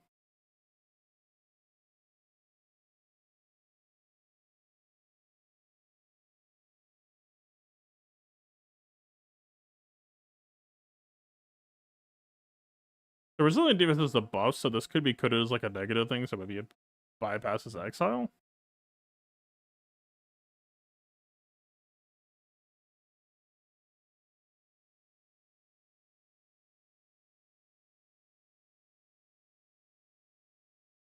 I assume Mirai's wisdom goes through exile since it can't be prevented, but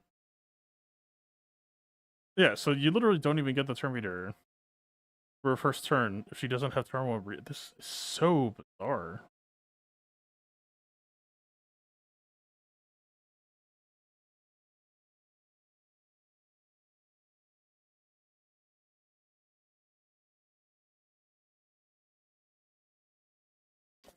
That's all other.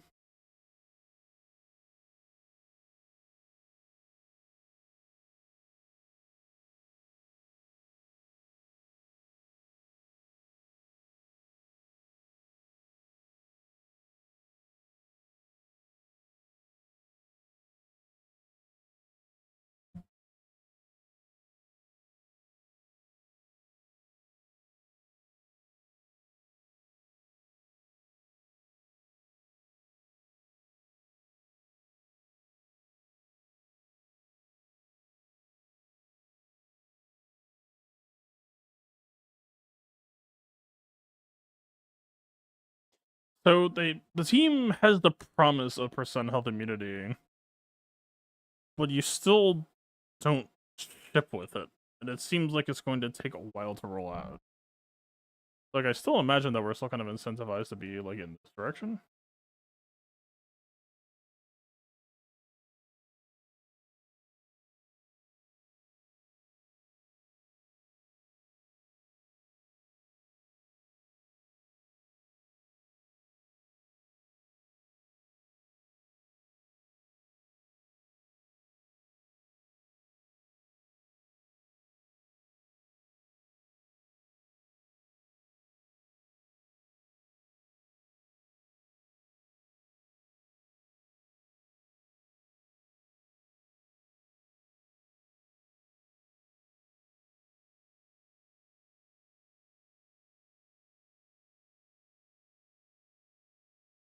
I'll refine this in a bit. I'm just like building the structure. We do want her to be fast as possible, that she should be here instead, but for now.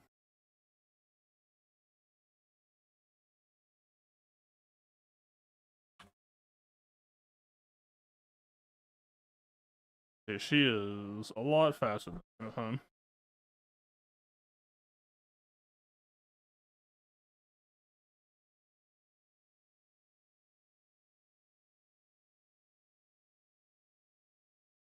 Wait, but again, if they all start with exile.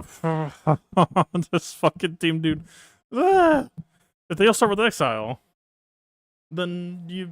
They all start with exile, then you can't even Huyang Mass to call Sedilla to dispel the fracture, whoever. God, I hope Reunite is deterministic in some ways. This team might unironically be offense only.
Okay, yeah, so Ahsoka cannot turn 0 ults.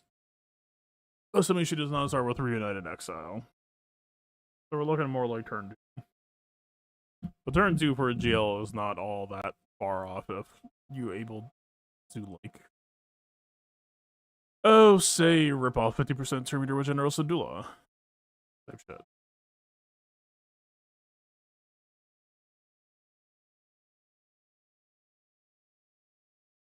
Okay, so Mercenaries kind of have it, but only just barely.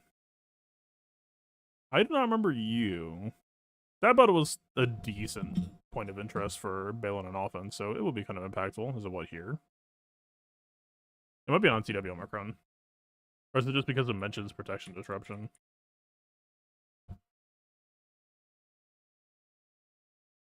Yeah, it's just because of the disruption mention. He doesn't actually have it. 3PM makes it a lot.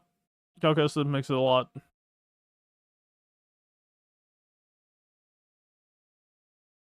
Huh?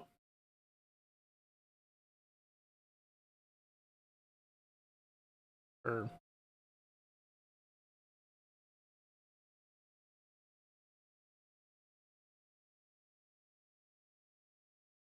I don't know.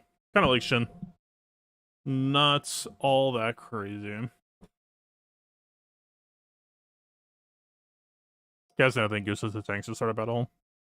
Enoch is a special, gives us everyone on the team. Just don't push that button if you're fighting her. Seer. Oh, is her first special, I'd imagine. Oh, I thought that's bonus protection.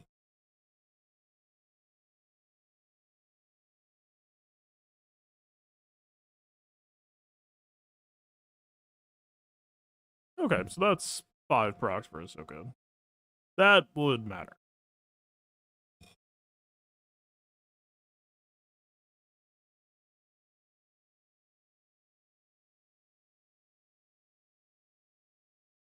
It's on Isolate, her unique stuff is bonus. I'm not really gonna talk about like Mirror. Oh, there's Nuke.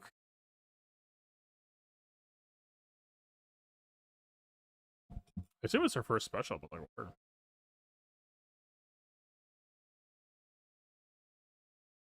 That was just the fall low. Yeah. Not like happening all that often to be problematic. But good to know that it's on the menu. What about the second special?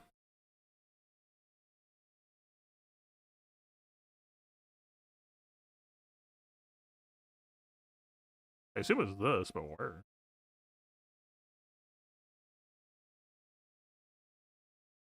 Oh, is it just like the Poe claws? Or is it just the TB? Because Zora might not have it.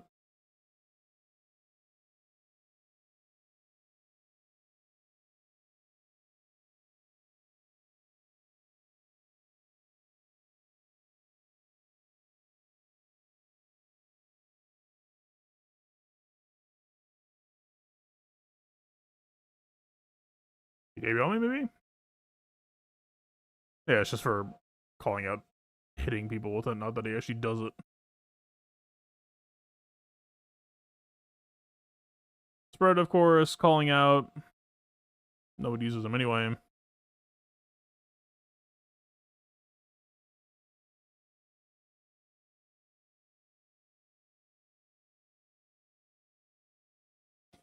That would start to matter for Balin. Interesting.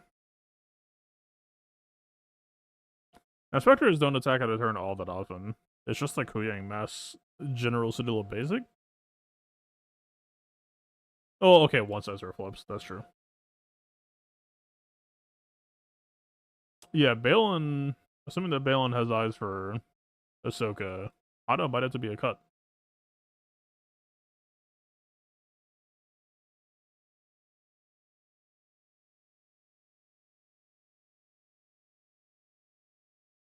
You? Where?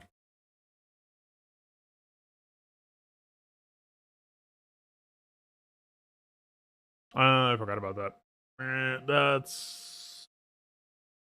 That is not ideal. That might be a deal breaker. We cannot really play around that. That or we just cut him. Anniversary second special, Jabba basic. I was wondering how many Gungans had it.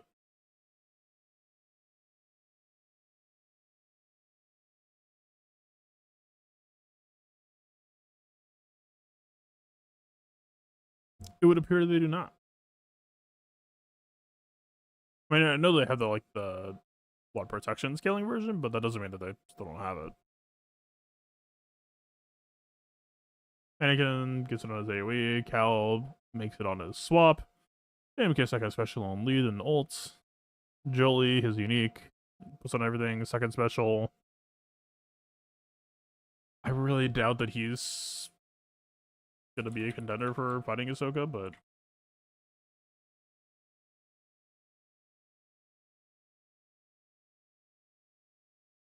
they reacted to heal immunity, but Spectres don't really do that.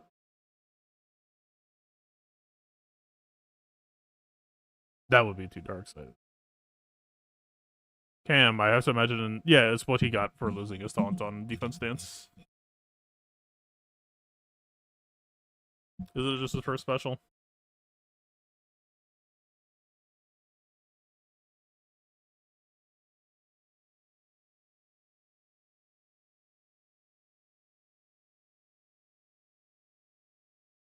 Not the end of the world.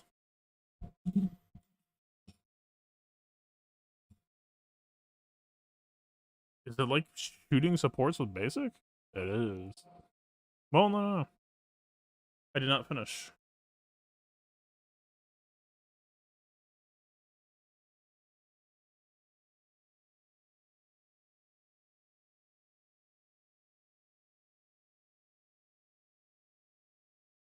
So it's really just beefing with the Jedi Rebel tanks.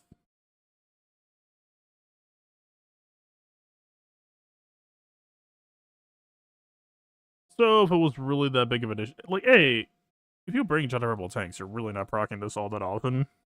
Like, it's fucking old Benny. He's got a 5-turn cooldown, let's be real here. But if it's really that big of a concern to you, you could literally just cut them and run like Stormtrooper Hunter K2 or whatever else have you. Duly noted. Big ass unit.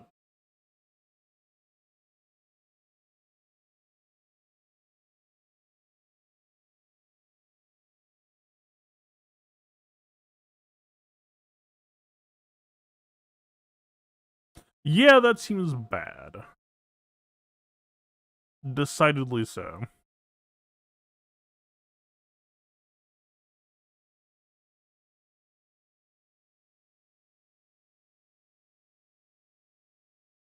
Getting issues on his reset, right? For supports, it's the whole Amidala thing.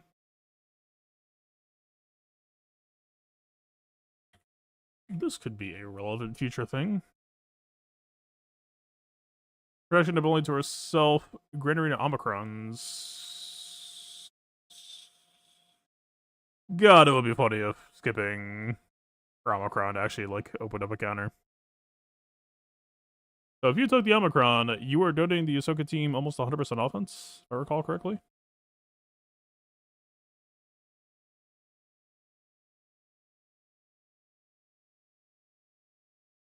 Yeah, 35% per time that you use your mass assist. And then you make frenzy, so you also gain Terminator. That's funny. Omega, second special, whatever, Amidala, Hilo Chorus, pause? Where do you do it? It's probably his first special. It has every fucking thing in the world on it. Oh, it's actually no shit. AoE. Technically we could just avoid that. It means that he stops getting Terminator, but it's also only for himself. It's actually not the worst, but you probably still would rather not be giving it up if you need not be.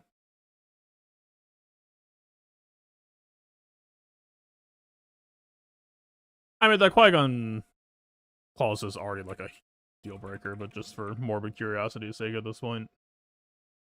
FGC Omicron, support bonus. Okay, special chorus. What about you? Hi. Protection up. This is just an enemy team listener, or what?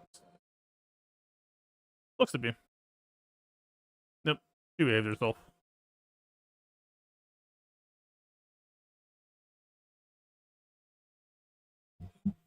Sauna, fake unit. This should do more.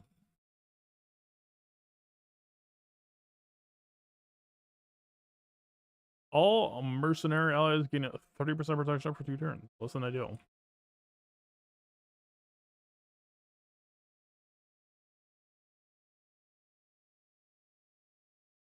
Oh, Stormtrooper Zeta. Did I ever take that?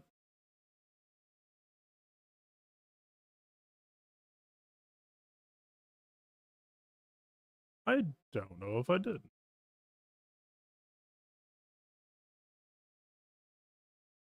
Yeah, I did. Damn. Curse Zetas for being more readily available now. Starful, I doubt it's relevant. Malagos, also relevant. Is it just like start a battle shielding? Oh no, when he attacks at a turn. Okay, so every time he attacks, he is ramping the enemy squad. That seems perhaps less than ideal. Armor, I think, is just our lead, right? You, I do not recall. It might just be a punish. Yeah.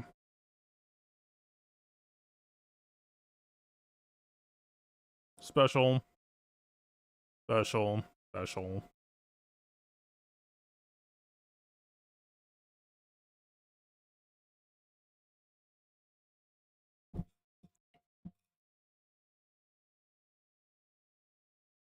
Yeah, so it's on the stealth shielding. It's on. Is it on this?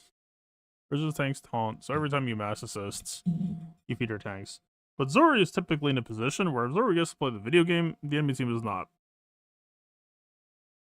Now, granted, Ahsoka has counterattacks, but again, we're kind of on the question of does Ahsoka do meaningful damage? But if you keep hitting that button, she will eventually do damage. Every character will eventually do damage if you feed them 3 digits of offense. Scaling.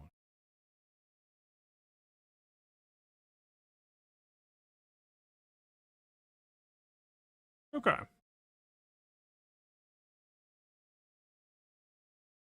So there's a fair few decent recent teams that Starkiller takes some major hits. Freya decidedly does not.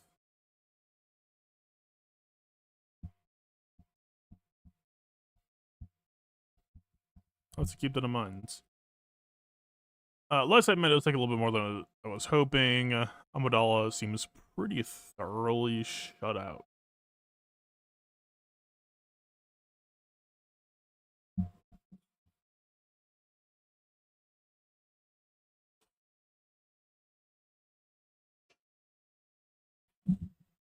I mean, stuff like Fifth Brother, you could just play around, right? You don't have to use that special. Is it on, I guess, first? Oh. Yeah, you don't necessarily have to use it. Now, I guess you do have opportunities. Well, yeah, Ezra's a Jedi, right? Like, you could, like, if you're in a pinch, you could fear on Ezra to pick up Huyang, Sabine, and company. But on average, you skip one enemy turn to generate 75 enemy offense. Might not be ideal.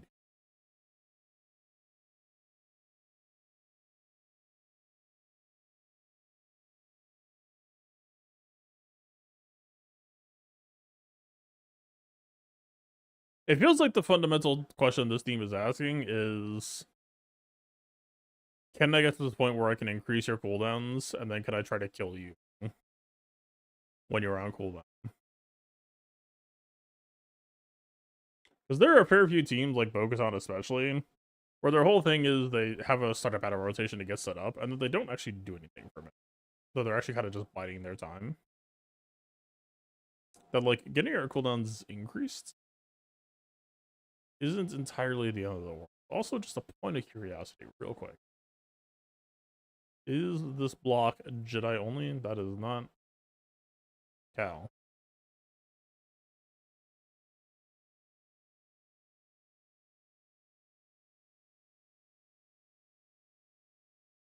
Jedi benefit only.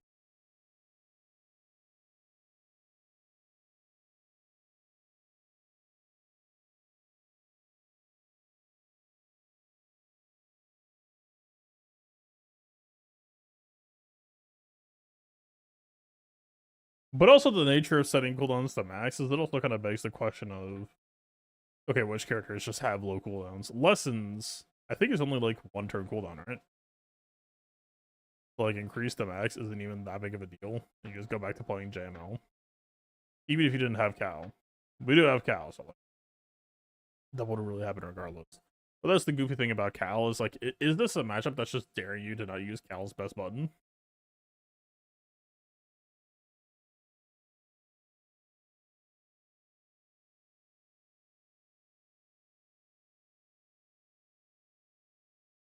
It's possible you just use it once and then just park there and keep hitting it so that you get the offense reduction. Because once you've done it once, he only gets it to himself, which isn't the worst then, I guess. Because it's got offense reduction, it's minus 2% per impetuous, so you give them 75, but then you also strip away 20. And then 10 on each cast after that. You strip away 10, but to give them 5. So they're net 5 on the deal. But you're still, you know, denying Ahsoka her first ult urgently.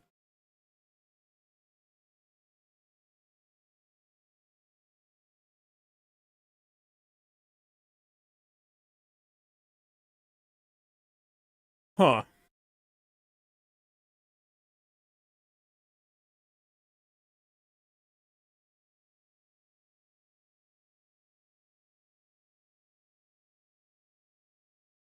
Man, I thought I had such a firmer grasp on how this team would play when I thought that Ahsoka also had Exile and also used it, or would like use Reunite turn 1. So does this mean that if Ezra is second fastest, he would be the person to reunite?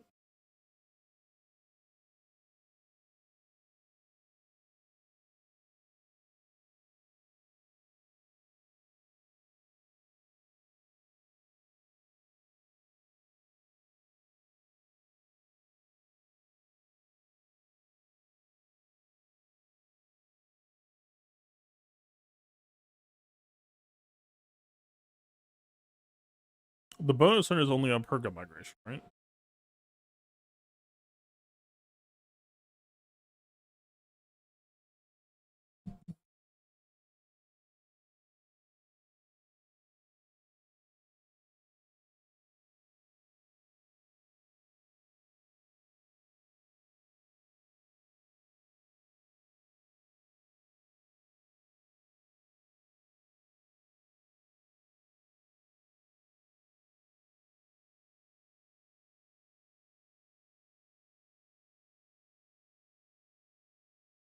Yeah, weirdly enough, I think it is going to end up being Ezra reunite. I would have to imagine. Weird. And also because of the clauses, if you were ever really in a pinch that like people were trying to deny Ezra's turn 1, Ezra is a Jedi that you could actually flex in Gal to stop Ezra reunite from being stuffed. Weird.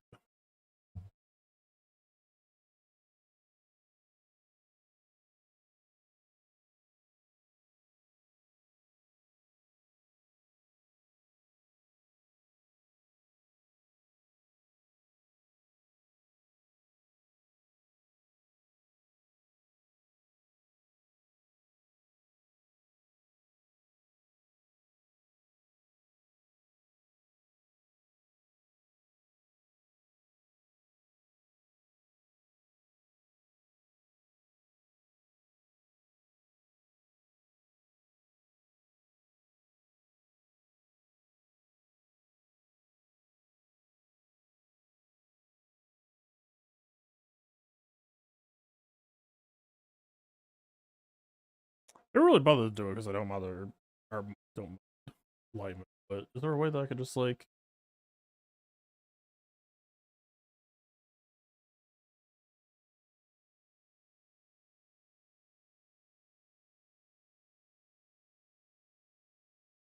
how do I go about changing page color?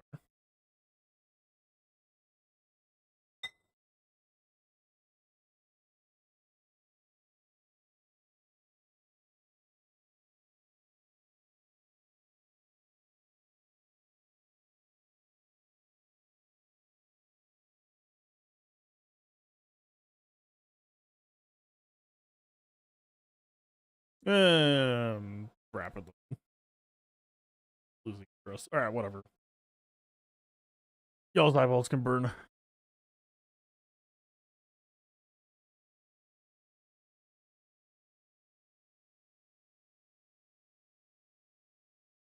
I mean, this page is also likely not. Doesn't. So Ahsoka just kind of skips her first turn, I guess, because everyone else is exiled. She gives Mariah's wisdom out, and that's kind of just it. So she gives someone a little bit of speed, targeting TBD.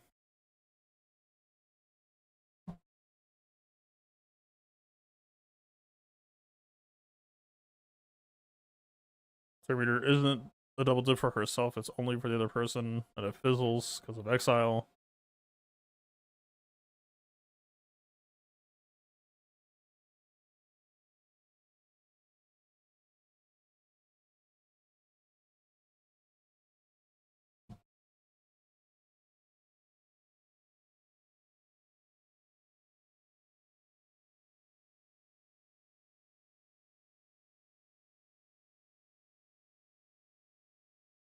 Yeah, her person, like, she already had pre-taunt, so this basically does nothing except extended by one turn.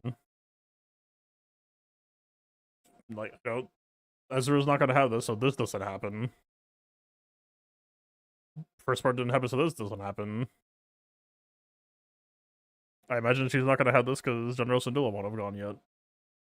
There's a world where the AI would be coded to do this first or something. It would make a bit more sense. Like, you would probably be happier if she just like got Mariah's out immediately. But like, how much of this ability fizzles?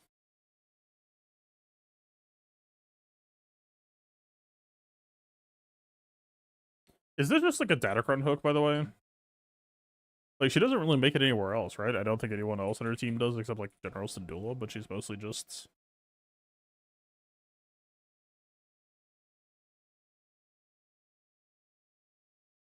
Like, this just feels like a Datacron hook.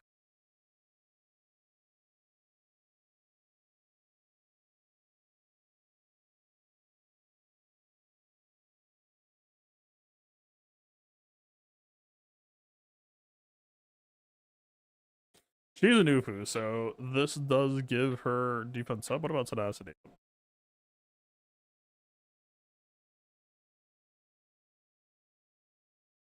She gives it to start a battle, but that doesn't like have longevity. I don't think Liang Mass does. Oh, it does. Okay, so Hu Yang Mass plus Ezra Mass plus second special equals perfect defense. Dispellable.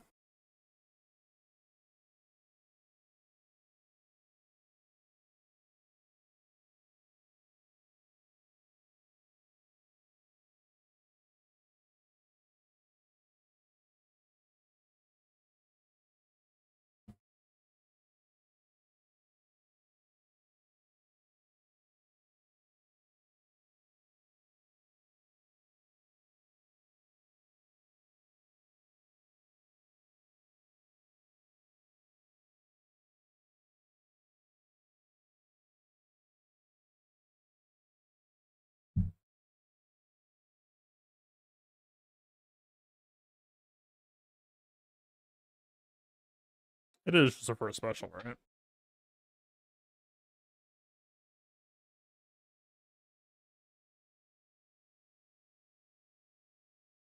That being under unique, I'll have to keep it. I should probably just reread this unique right now. Other enemies had their TM manipulated. Okay, so this procs off of off balance. This is actually a fairly impactful clause. It's only for one turn, which matters, but it's still like... This is going to happen decently often with how much they print off balance.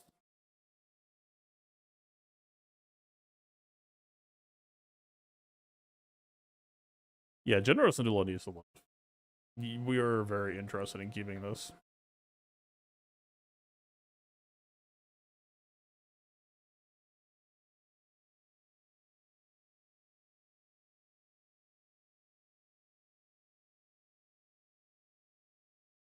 And then, yeah, so we assume that her unique will distribute it out fairly often because of all the off balance getting printed. So this ability, more often than not, will hopefully just like be team wide at perfect defense being printed. Again, dispellable. It's not like I forget. Does this move? Okay, it does. No, it's only single target dispel.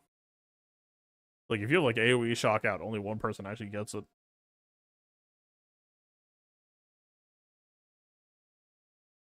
And honestly, ironically worse off. That's a little bit gross. The fact that I don't think it's checking whether or not it can make. That'd actually be a pretty big question. Because she throws away the buffs, dispel them, and gain perfect defense. So this button might just rip defense up with tenacity up off the team, and then they just like couldn't regate it. That would be a little bit tragic.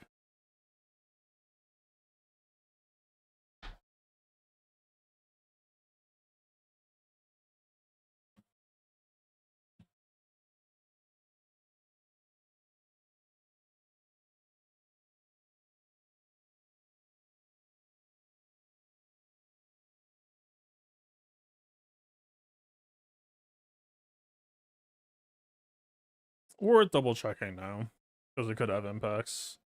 Is remove Terminator? Yeah.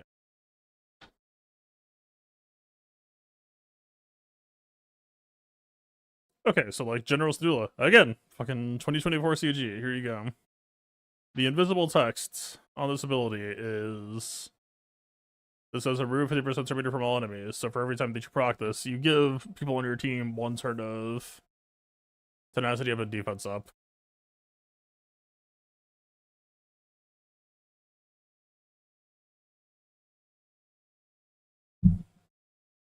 Is it just referring to off balance, or does she have it? Remove 25% Terminator and additional 5% per relic amp level. So this is a team-wide defense and tenacity up. Roger.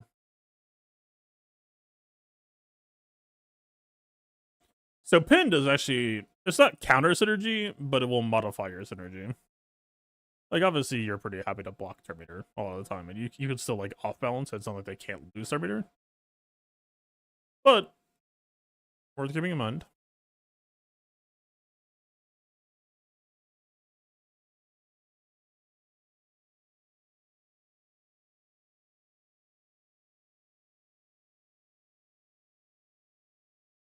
Okay, so I imagine for the most part, like, well, like if JML goes first and uses Flux, then Hera lead would proc, or Hera unique would proc.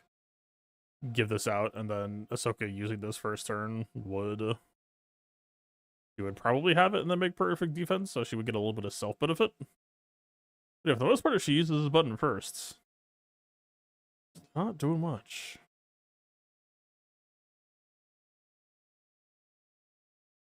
That's why I really thought that she would have Reunite. Because if she has Reunite, then she opens up an ally to be targeted by a second special.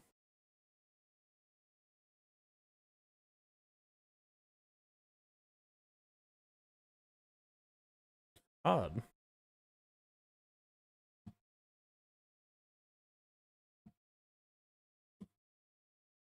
So the number on defense to offense conversion is conservative. They're trying to combo with the perfect defense, I guess, that it's kind of like a, I would say first order advantage, but it's not entirely, but yeah. So what, it'll triple up to 105, which is still 25% of the attack.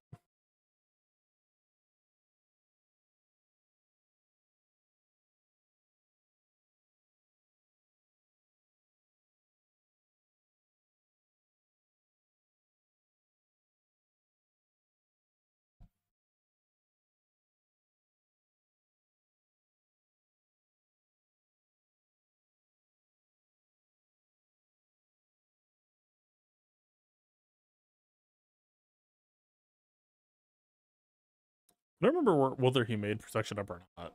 Oh no, that was just Treya's bonus protection, I guess.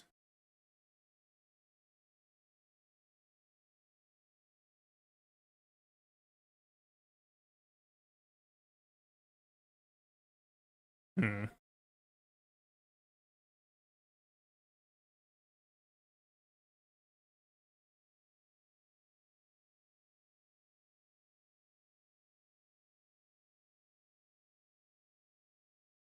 I just closed Hot Details on accident, trying to go back to it.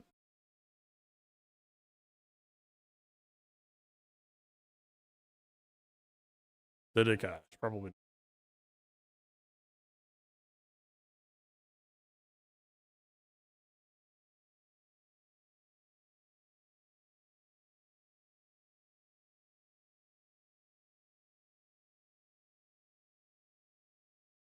It did? Cool.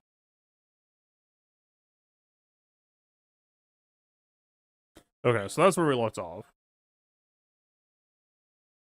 Syndulla is significantly faster than Huyang. I don't like. Am I supposed to not care about Huyang mass at the Jensen mass, knowing like if Ezra's going first and Ezra's using Reunite, he's only gonna open up either Syndulla or Huyang, which means that they literally cannot help each other. Which means the team is literally just going to be stuck on a taunt for quite some time, unless Ahsoka counterattacks, and it's not a sticky taunt. What a weird thing.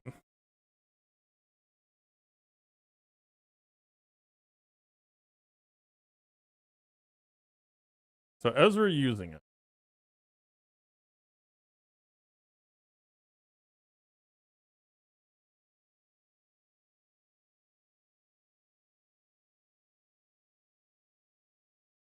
Yeah, just go again.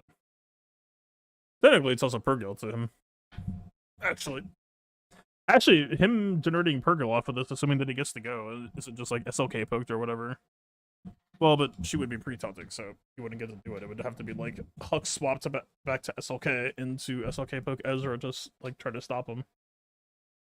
Otherwise, yeah, Reunite would be +5 to SLK. Or, well, no, to Ezra.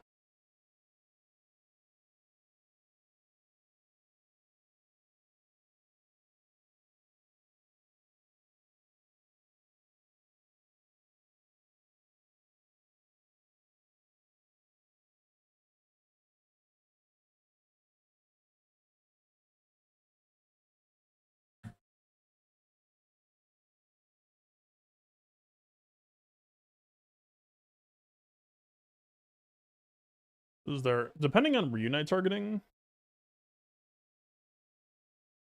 I guess there's an argument that maybe you would actually prefer to sandbag Ezra speed if you just like really wanted. Thinking Huyang is not that fast.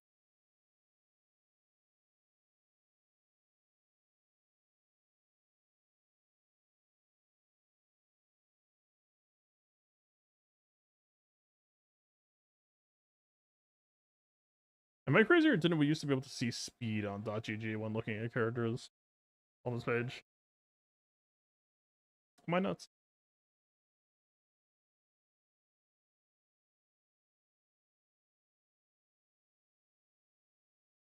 Actually, they're roughly the same. It's really just a question of, do you feel that Huyang is a damage dealer that you want to incorporate damage into his mods?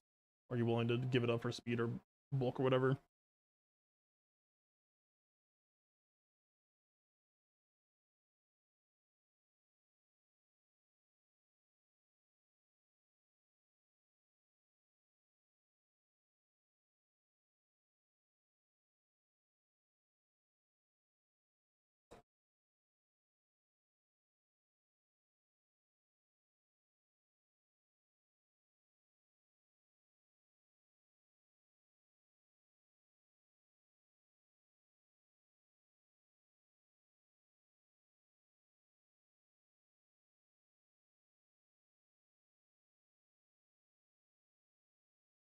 Yeah, I don't know if this ordering matters. Like, genuinely.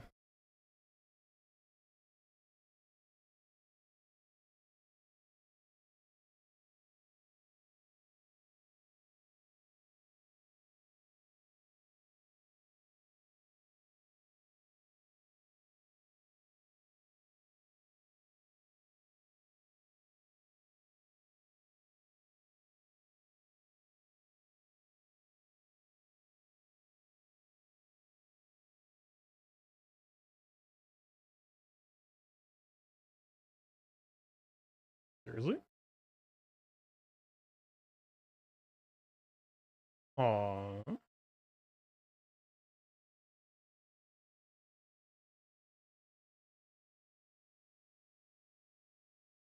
What is happening?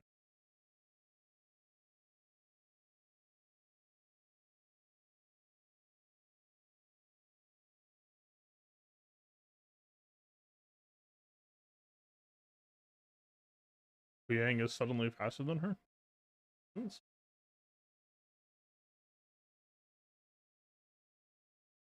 Is there any real indication on why they should ever be on health over protection? Everyone gets 50% protection or bonus protection pretty quick. But that doesn't necessarily scream health modding unless we're positive that the popular counts are 100% health.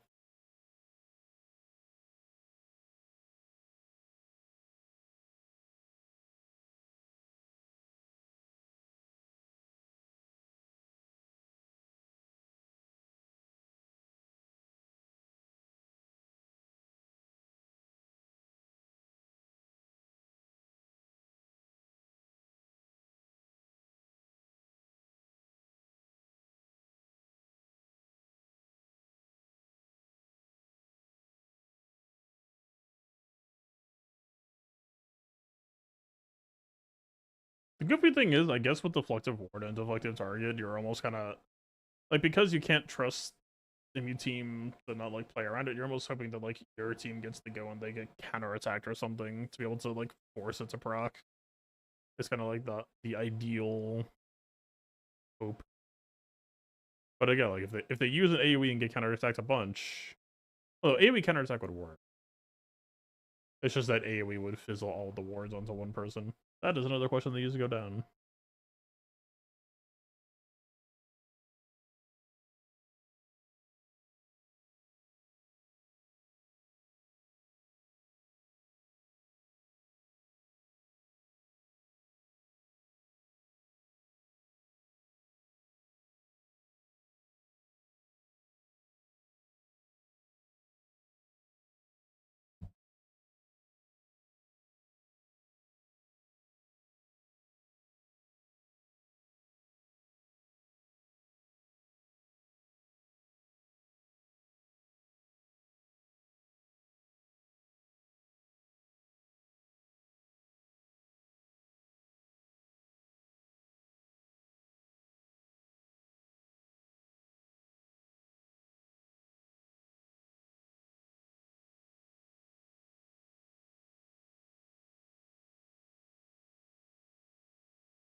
Like the team does scale enough that she might become a decent damage dealer just by sheer virtue of like getting numbers pumped.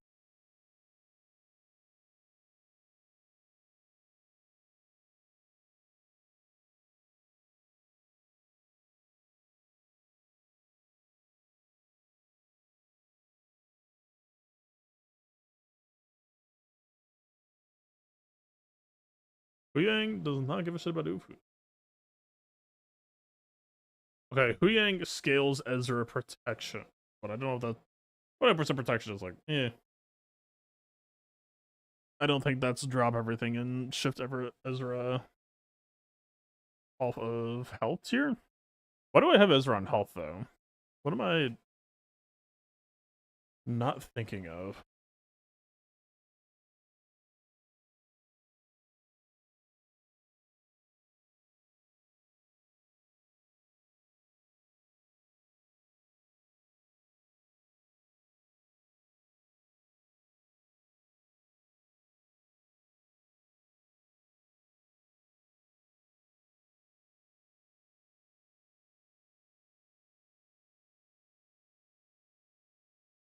Yeah, Kenny Nika is like decently shout outable.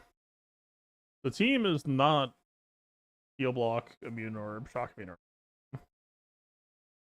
That is no guarantee that he will be fine. But it's still like, maybe we could just like hybridize. I think he already is decently hybridized.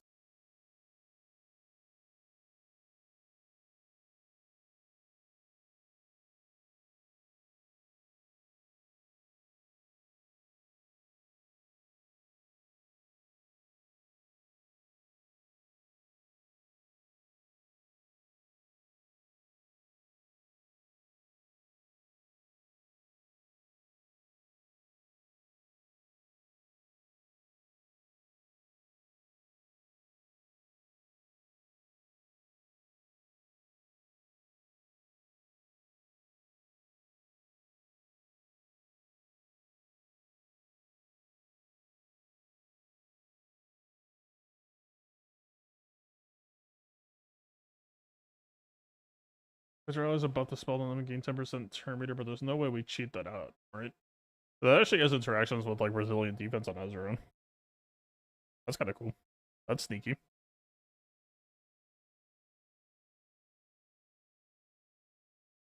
Oh, also Ahsoka dispelling it on Ezra.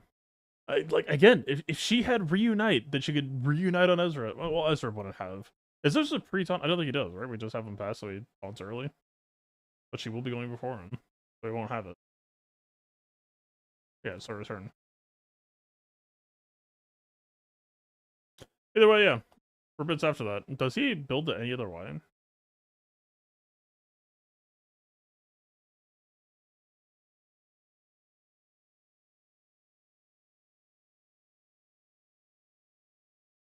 So he's on the shield, so you get like 4 here, so that's up to 40% turn meter.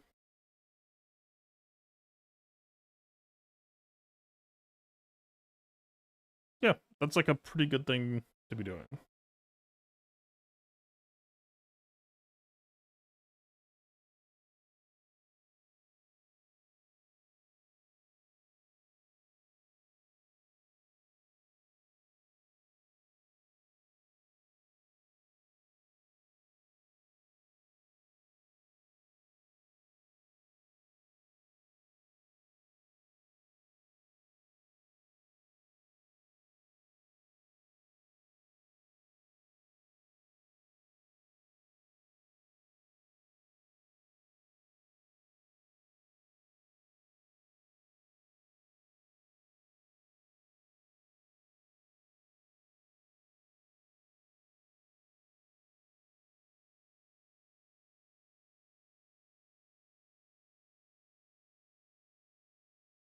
I don't know. It's very tricky to say. The other thing that concerns me is if I'm assuming that Balin is a major predator, all the investment that I'm doing into defense, Balin absolutely trivializes. Like Balin and his squad, when they get to play the video game and do what they want to do, are basically doing true damage to you. It's kind of like Inquisitors. Just an insane amount of defense shred, defense ignore.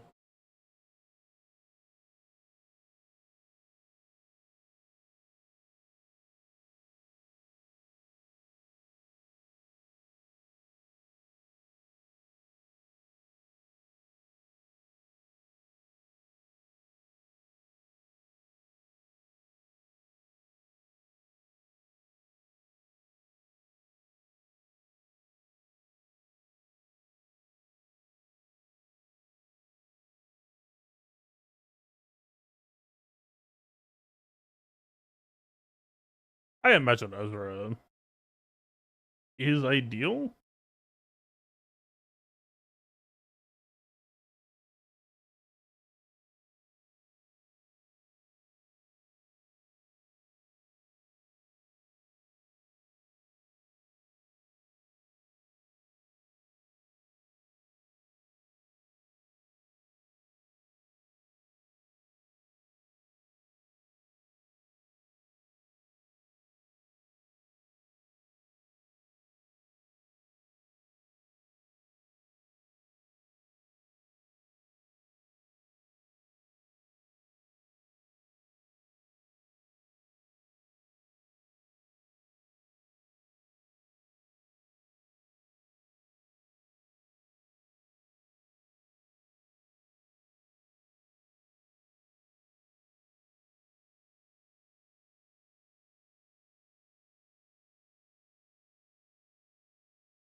So I'm just like reading back through everything, just looking for other bits to hyper focus on.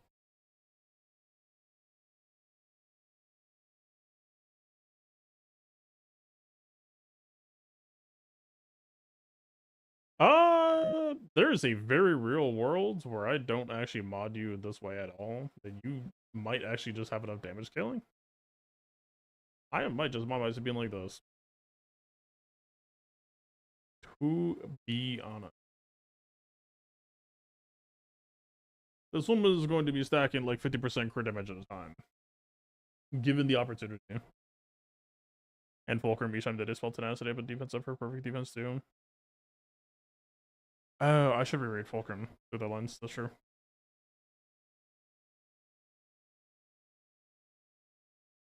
All that really means for Fulcrum, though, is it means that she'll take a basic turn after her whirlwinds. That's, like, cute, but I don't know if that's, like, oh my god, wow. It's called a reduction for her next whirlwind, essentially.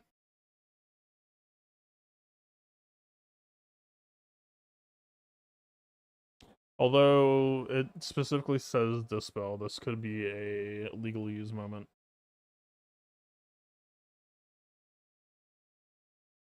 The verbiage is specifically consume, and I've seen things in the past where it's coded as lost rather than dispel, that it doesn't actually count. Okay, it is coded as a dispel, so it should work.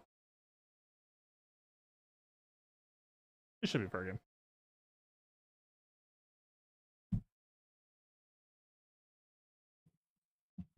Yeah, so then I guess as well, like, oh fuck, that's actually a really big question.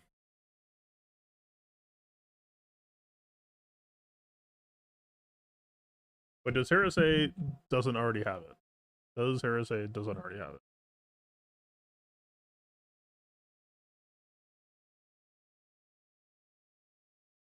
It doesn't.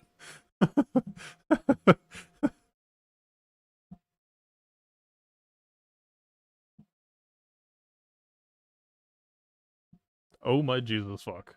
Uh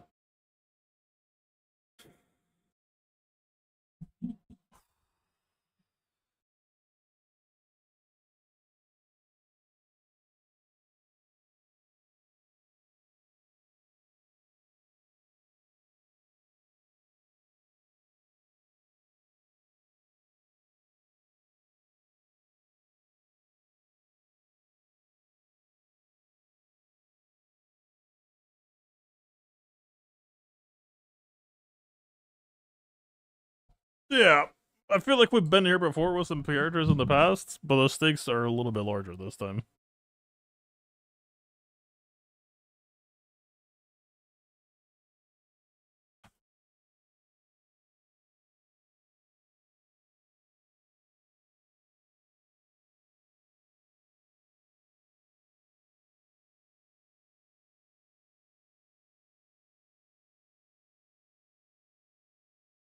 That like just sitting with this team, there's just like layers of discovery.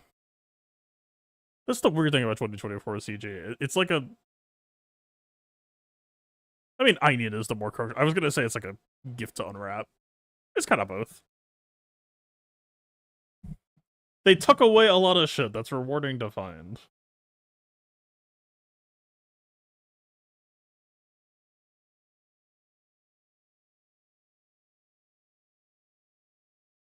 Dispel tenacity defense up to gain perfect defense, gain 28 TM, then gain them again. Well, she only generates them off of enemies having their TM manipulated. Which might actually have incredible implications for a mirror. That might be incredibly stupid.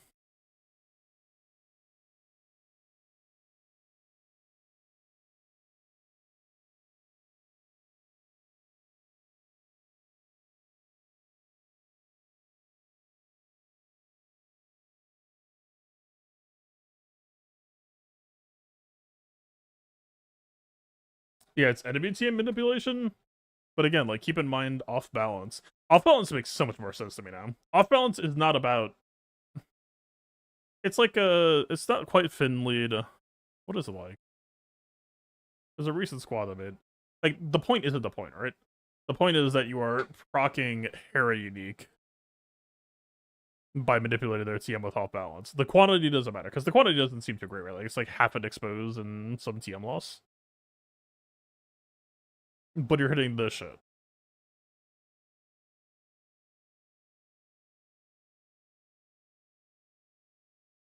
If this reprocs on people who already have it, but it invisibly stacks, which makes me think that it won't count as. But does okay?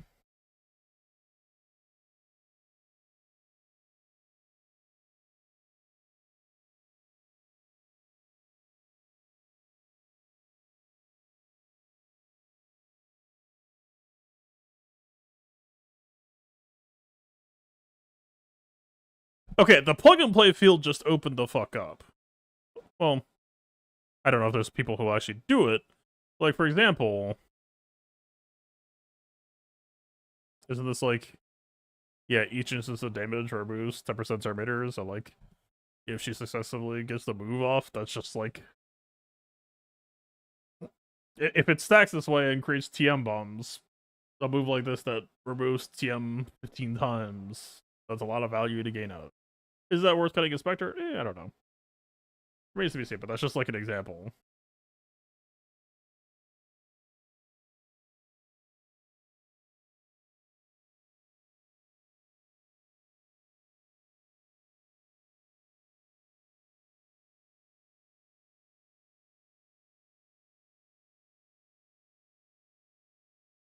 Look the stack of all balance for each ally that has removed exile this battle. Actually, technically, that means that Watt has synergy with this squad for his TM removal assist on people who attack. Well, synergy, but it's kind of cute.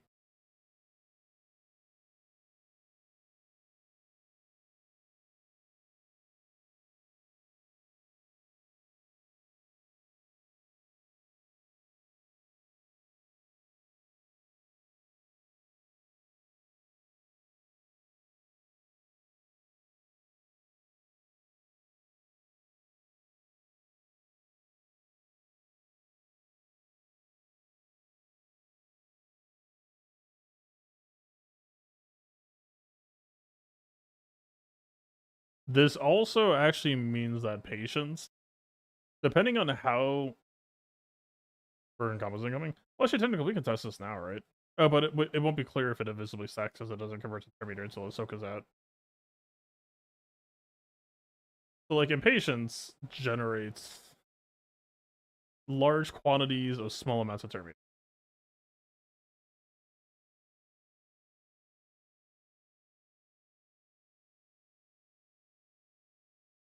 So if Hera is generating Terminator bomb,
so this move also could potentially represent a lot of Terminators to your team. Again, I don't know if Hera's gonna work that way, but if she does, because the way the game has always worked, buffs invisibly stack because it's trying to track unique durations.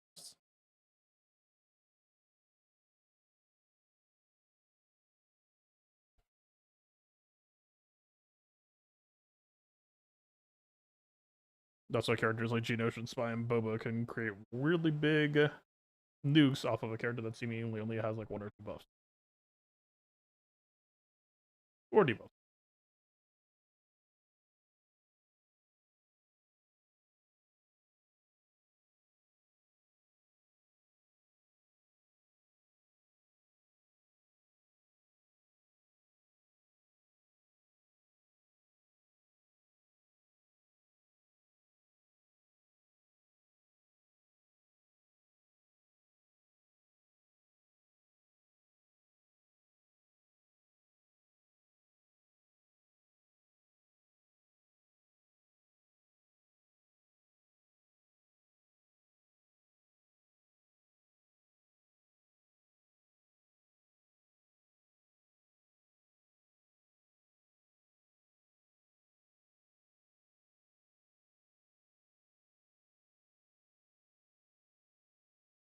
Interesting.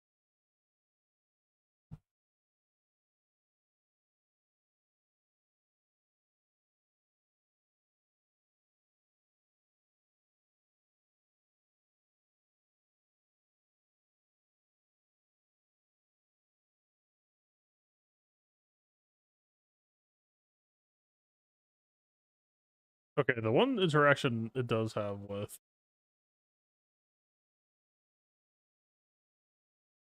Bastila to this house.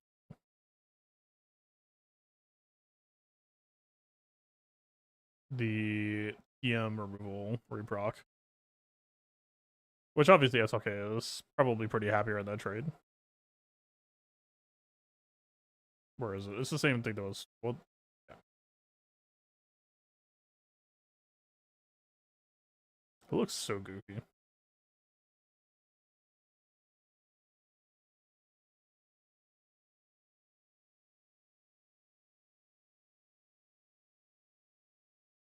She has a thing, right? Where like, oh, first order allies lose 1% Terminator. Yeah. Yeah. Whenever first order ally is inflicted with a debuff, they lose 1% Terminator once per turn. Okay, once per turn is impactful. But it will give Ahsoka value. There's still, I would imagine there's okay, squad is still plenty happy to take that trade. But just a little shout out.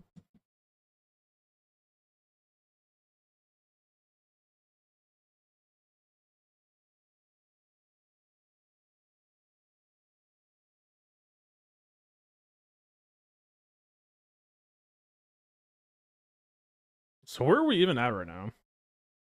The duelist stocks have gone up massively for me. Hu Yang is obviously pretty core for the quest. I mean, Ren, I imagine, is just like a lock-in for yeah, she's the damage scaler of the team. She's probably like the Drogon more or less. Drogon don't really scale. Just saying the damage roll.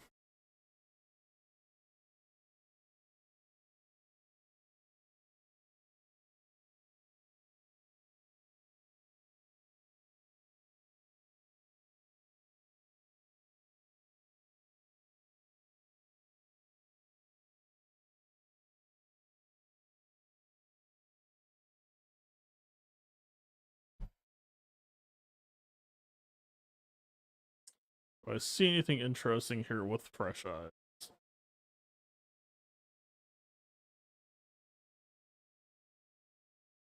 I mean, definitely seems like incredibly rather straightforward. It really is just deal damage numbers on. I mean, there's like hidden stuff to be sure, but it's more so she is not adding context to the conversation. She's more reaping some benefits from other people, which is fine. But yeah, I do feel increasingly like I might be correct that Sabine does not need to immediately worry about her damage output. I think we very much could be off in like this direction.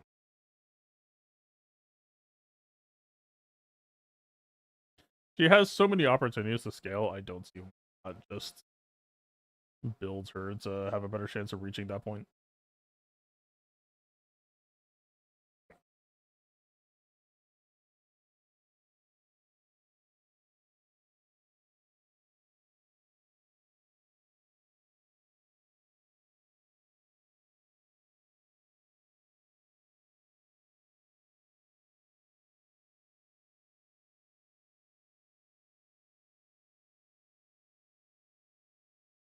I mean, there's questions of like, okay, so should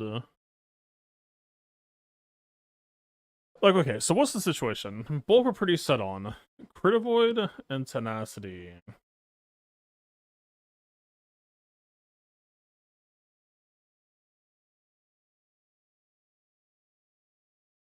I mean, they're getting Tenacity up fairly often, but that doesn't mean you aren't interested in Tenacity.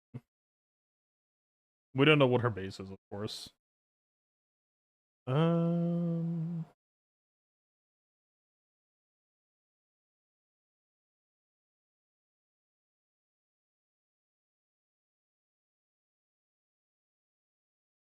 yeah, like Ezra has incredibly good base Tenacity. I don't know about like Liang. 84% is a pretty healthy base to work with.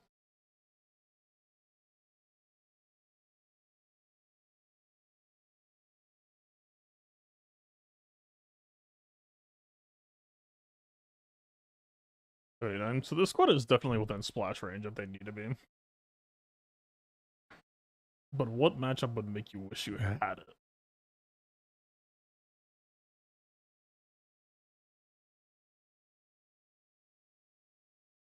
Like, I think like SLK is not going to care.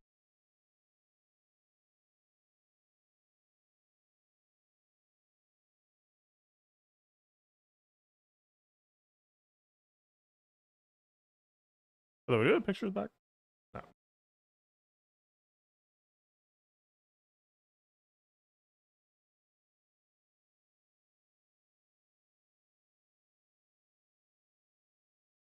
What's up, Tumbo?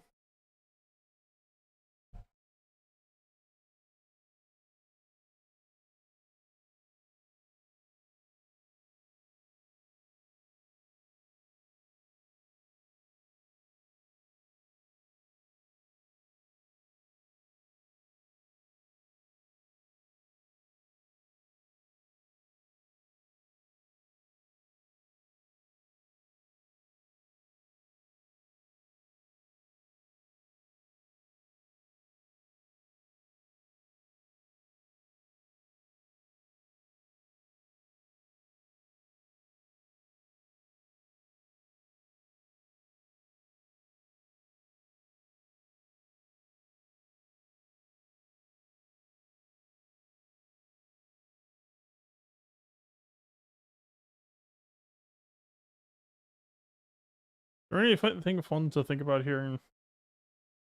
I get the feeling it really is just not worth considering.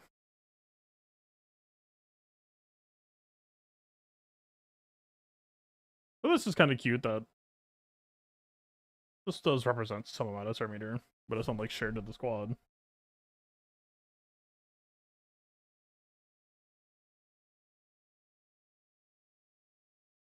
Oh, it's if he doesn't already have it anyway. Right. Phoenix or Jordal use the ability to then return. That doesn't really. Yeah, it's like cool that he would distribute buffs, but he's not distributing it to a ton of people anyway. Yeah, I feel about the same.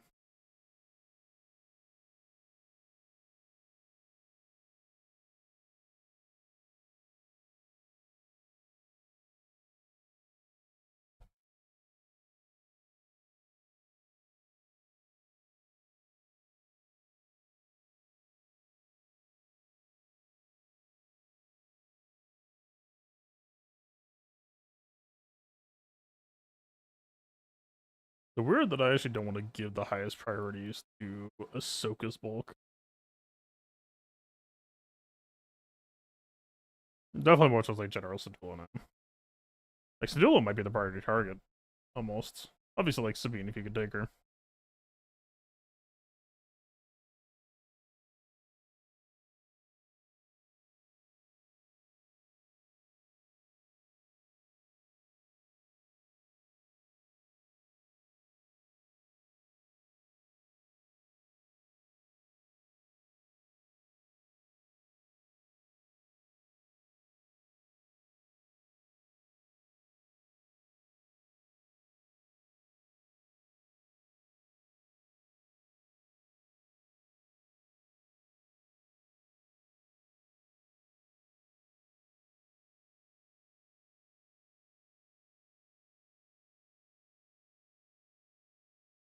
Man, she is not a bulky character, is she?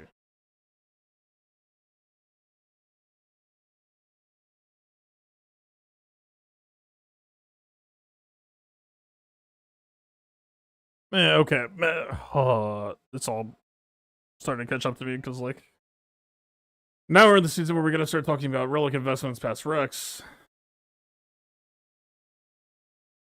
I mean, Syndulla seems like a priority target. She seems like a candidate. Sabine.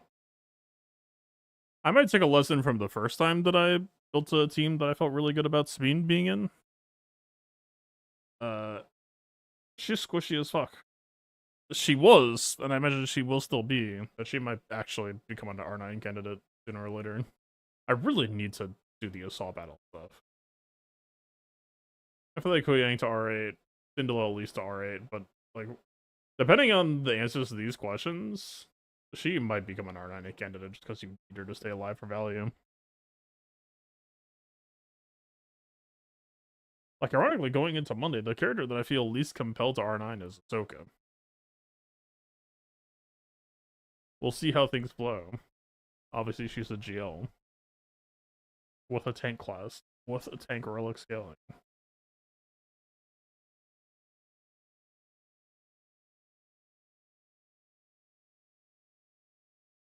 But yeah, like, I want Ezra to be R9 for sure. I want Huyang to be R9? I don't know. So Huyang does have a bunch of clauses where he wants and needs to stay alive, right? Like, the value of Huyang R9 would be to try to keep this stuff alive.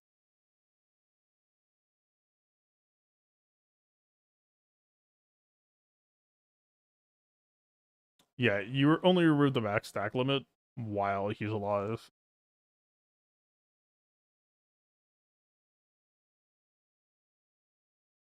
So the tank mastery archetypes get damage per relic. I don't remember. It's just never mattered that even if the answer is yes, it's still kind of no.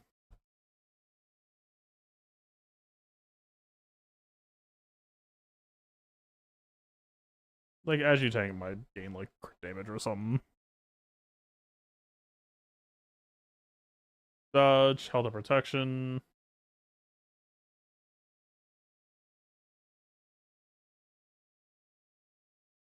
Bonus protection and resistance. Why do I know? Armor, health, and protection. Okay, so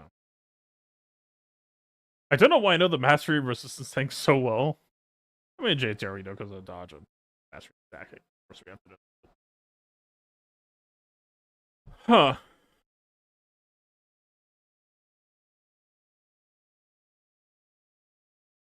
Like, am I crazy? I don't think I'm crazy here. Like, yeah, you have an obligation to make sure that the enemy team can't just, like, blitz through your Ahsoka. She needs to be durable. But at the end of the day, I don't think this team is the Ahsoka show.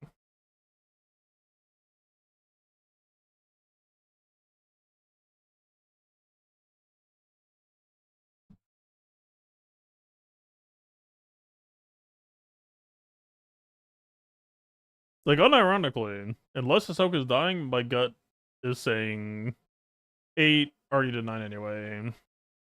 8, 9, 9. Maybe 9.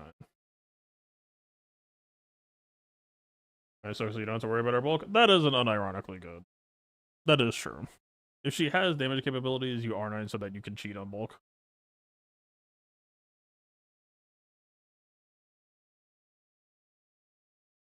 I don't know, man. I'm not going to invest anything until we get an inkling of where counters are headed.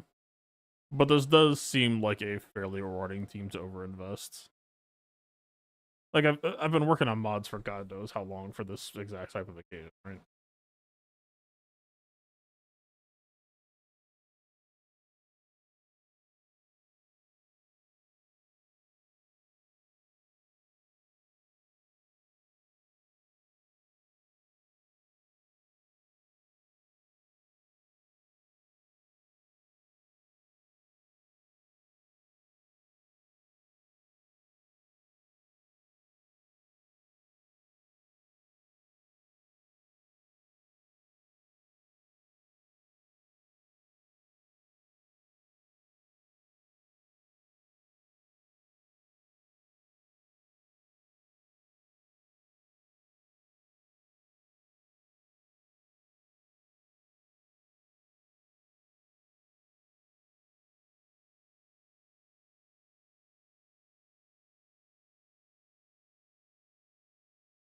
Yep, we're getting there.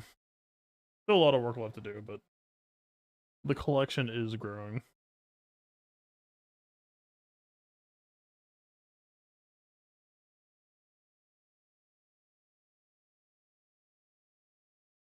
God, I really hope this one rolls.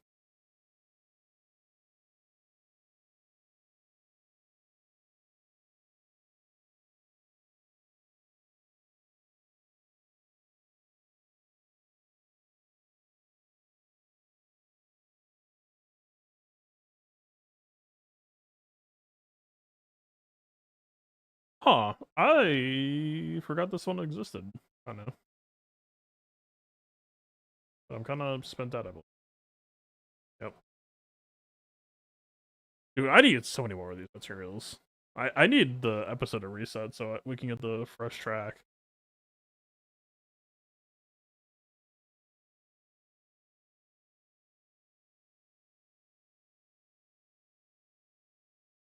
Why does Massage have that mod? Which one?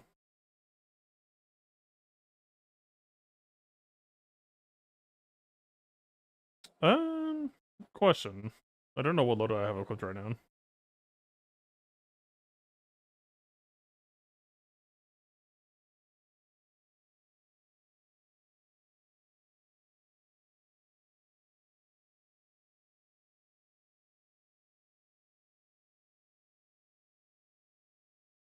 Oh, which one defense? I don't know. That's not how she is in GAC. I don't imagine she has that for TW, but I don't know.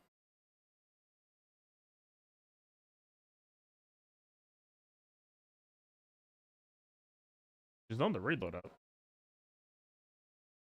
I don't know.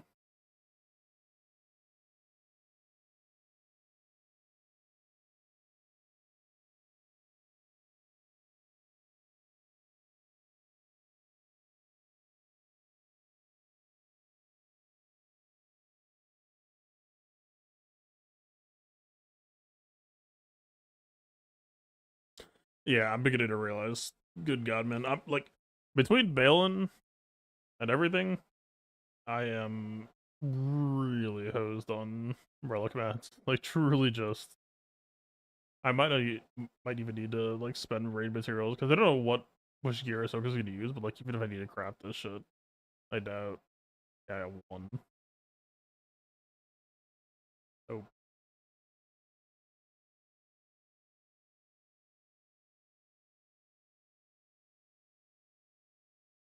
there's so much relic work to do. It's gonna have like a meaty project like this, but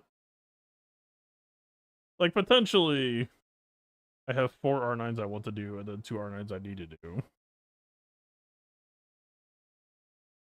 God.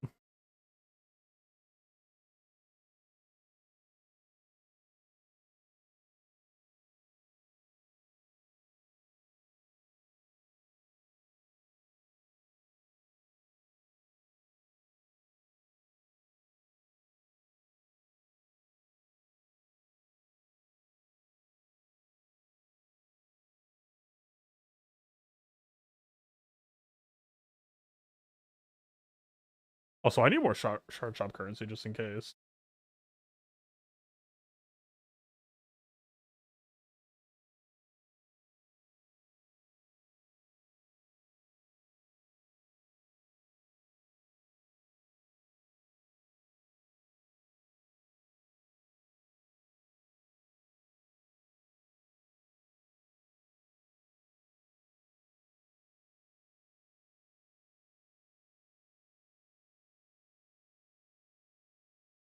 What? I clicked.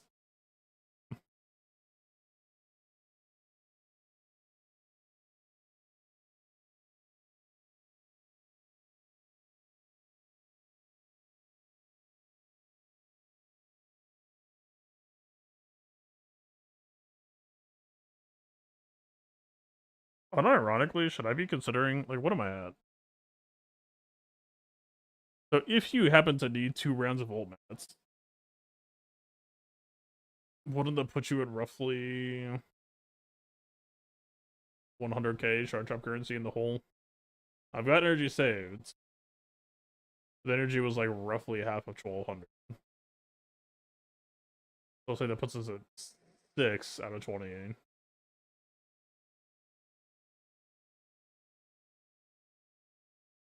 This puts me at like another 6. So I'm at like 12 out of 20, or where am I?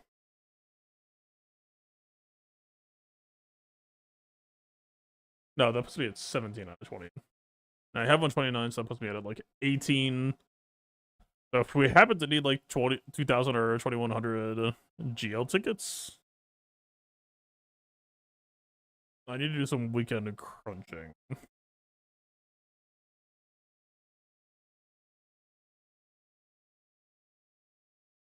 Which means like this actually might be considerable.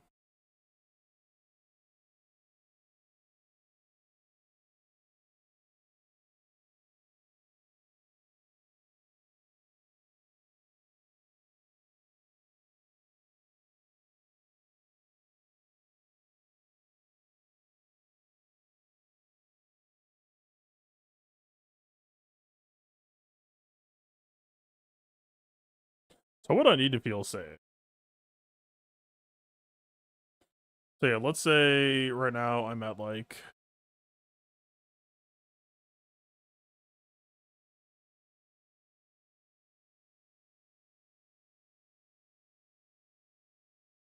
what 1,200 off of this loosely if I get to 60k. 1,200. I'm just gonna call it like 1,800.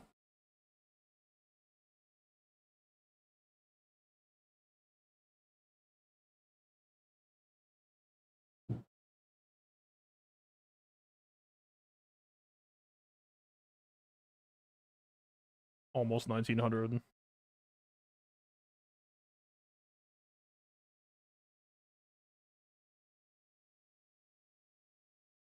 We will get more ally points from the energy dump. I do have not a almost stored up. Buy shards for credits. Not really the life I want to live, but I could.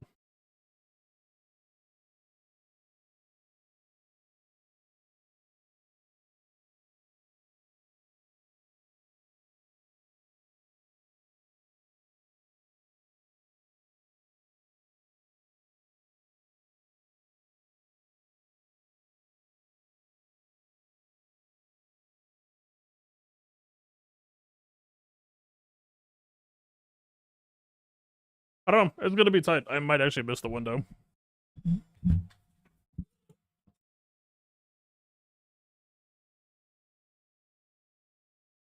Well, this is all assuming. Right, it could easily just be one ult that it just transforms.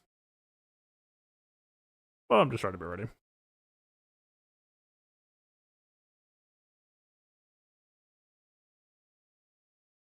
The more prep work I do now this weekend, the better the chance that I can actually, like, have her ready for GAC lock. If the event ends up being hard.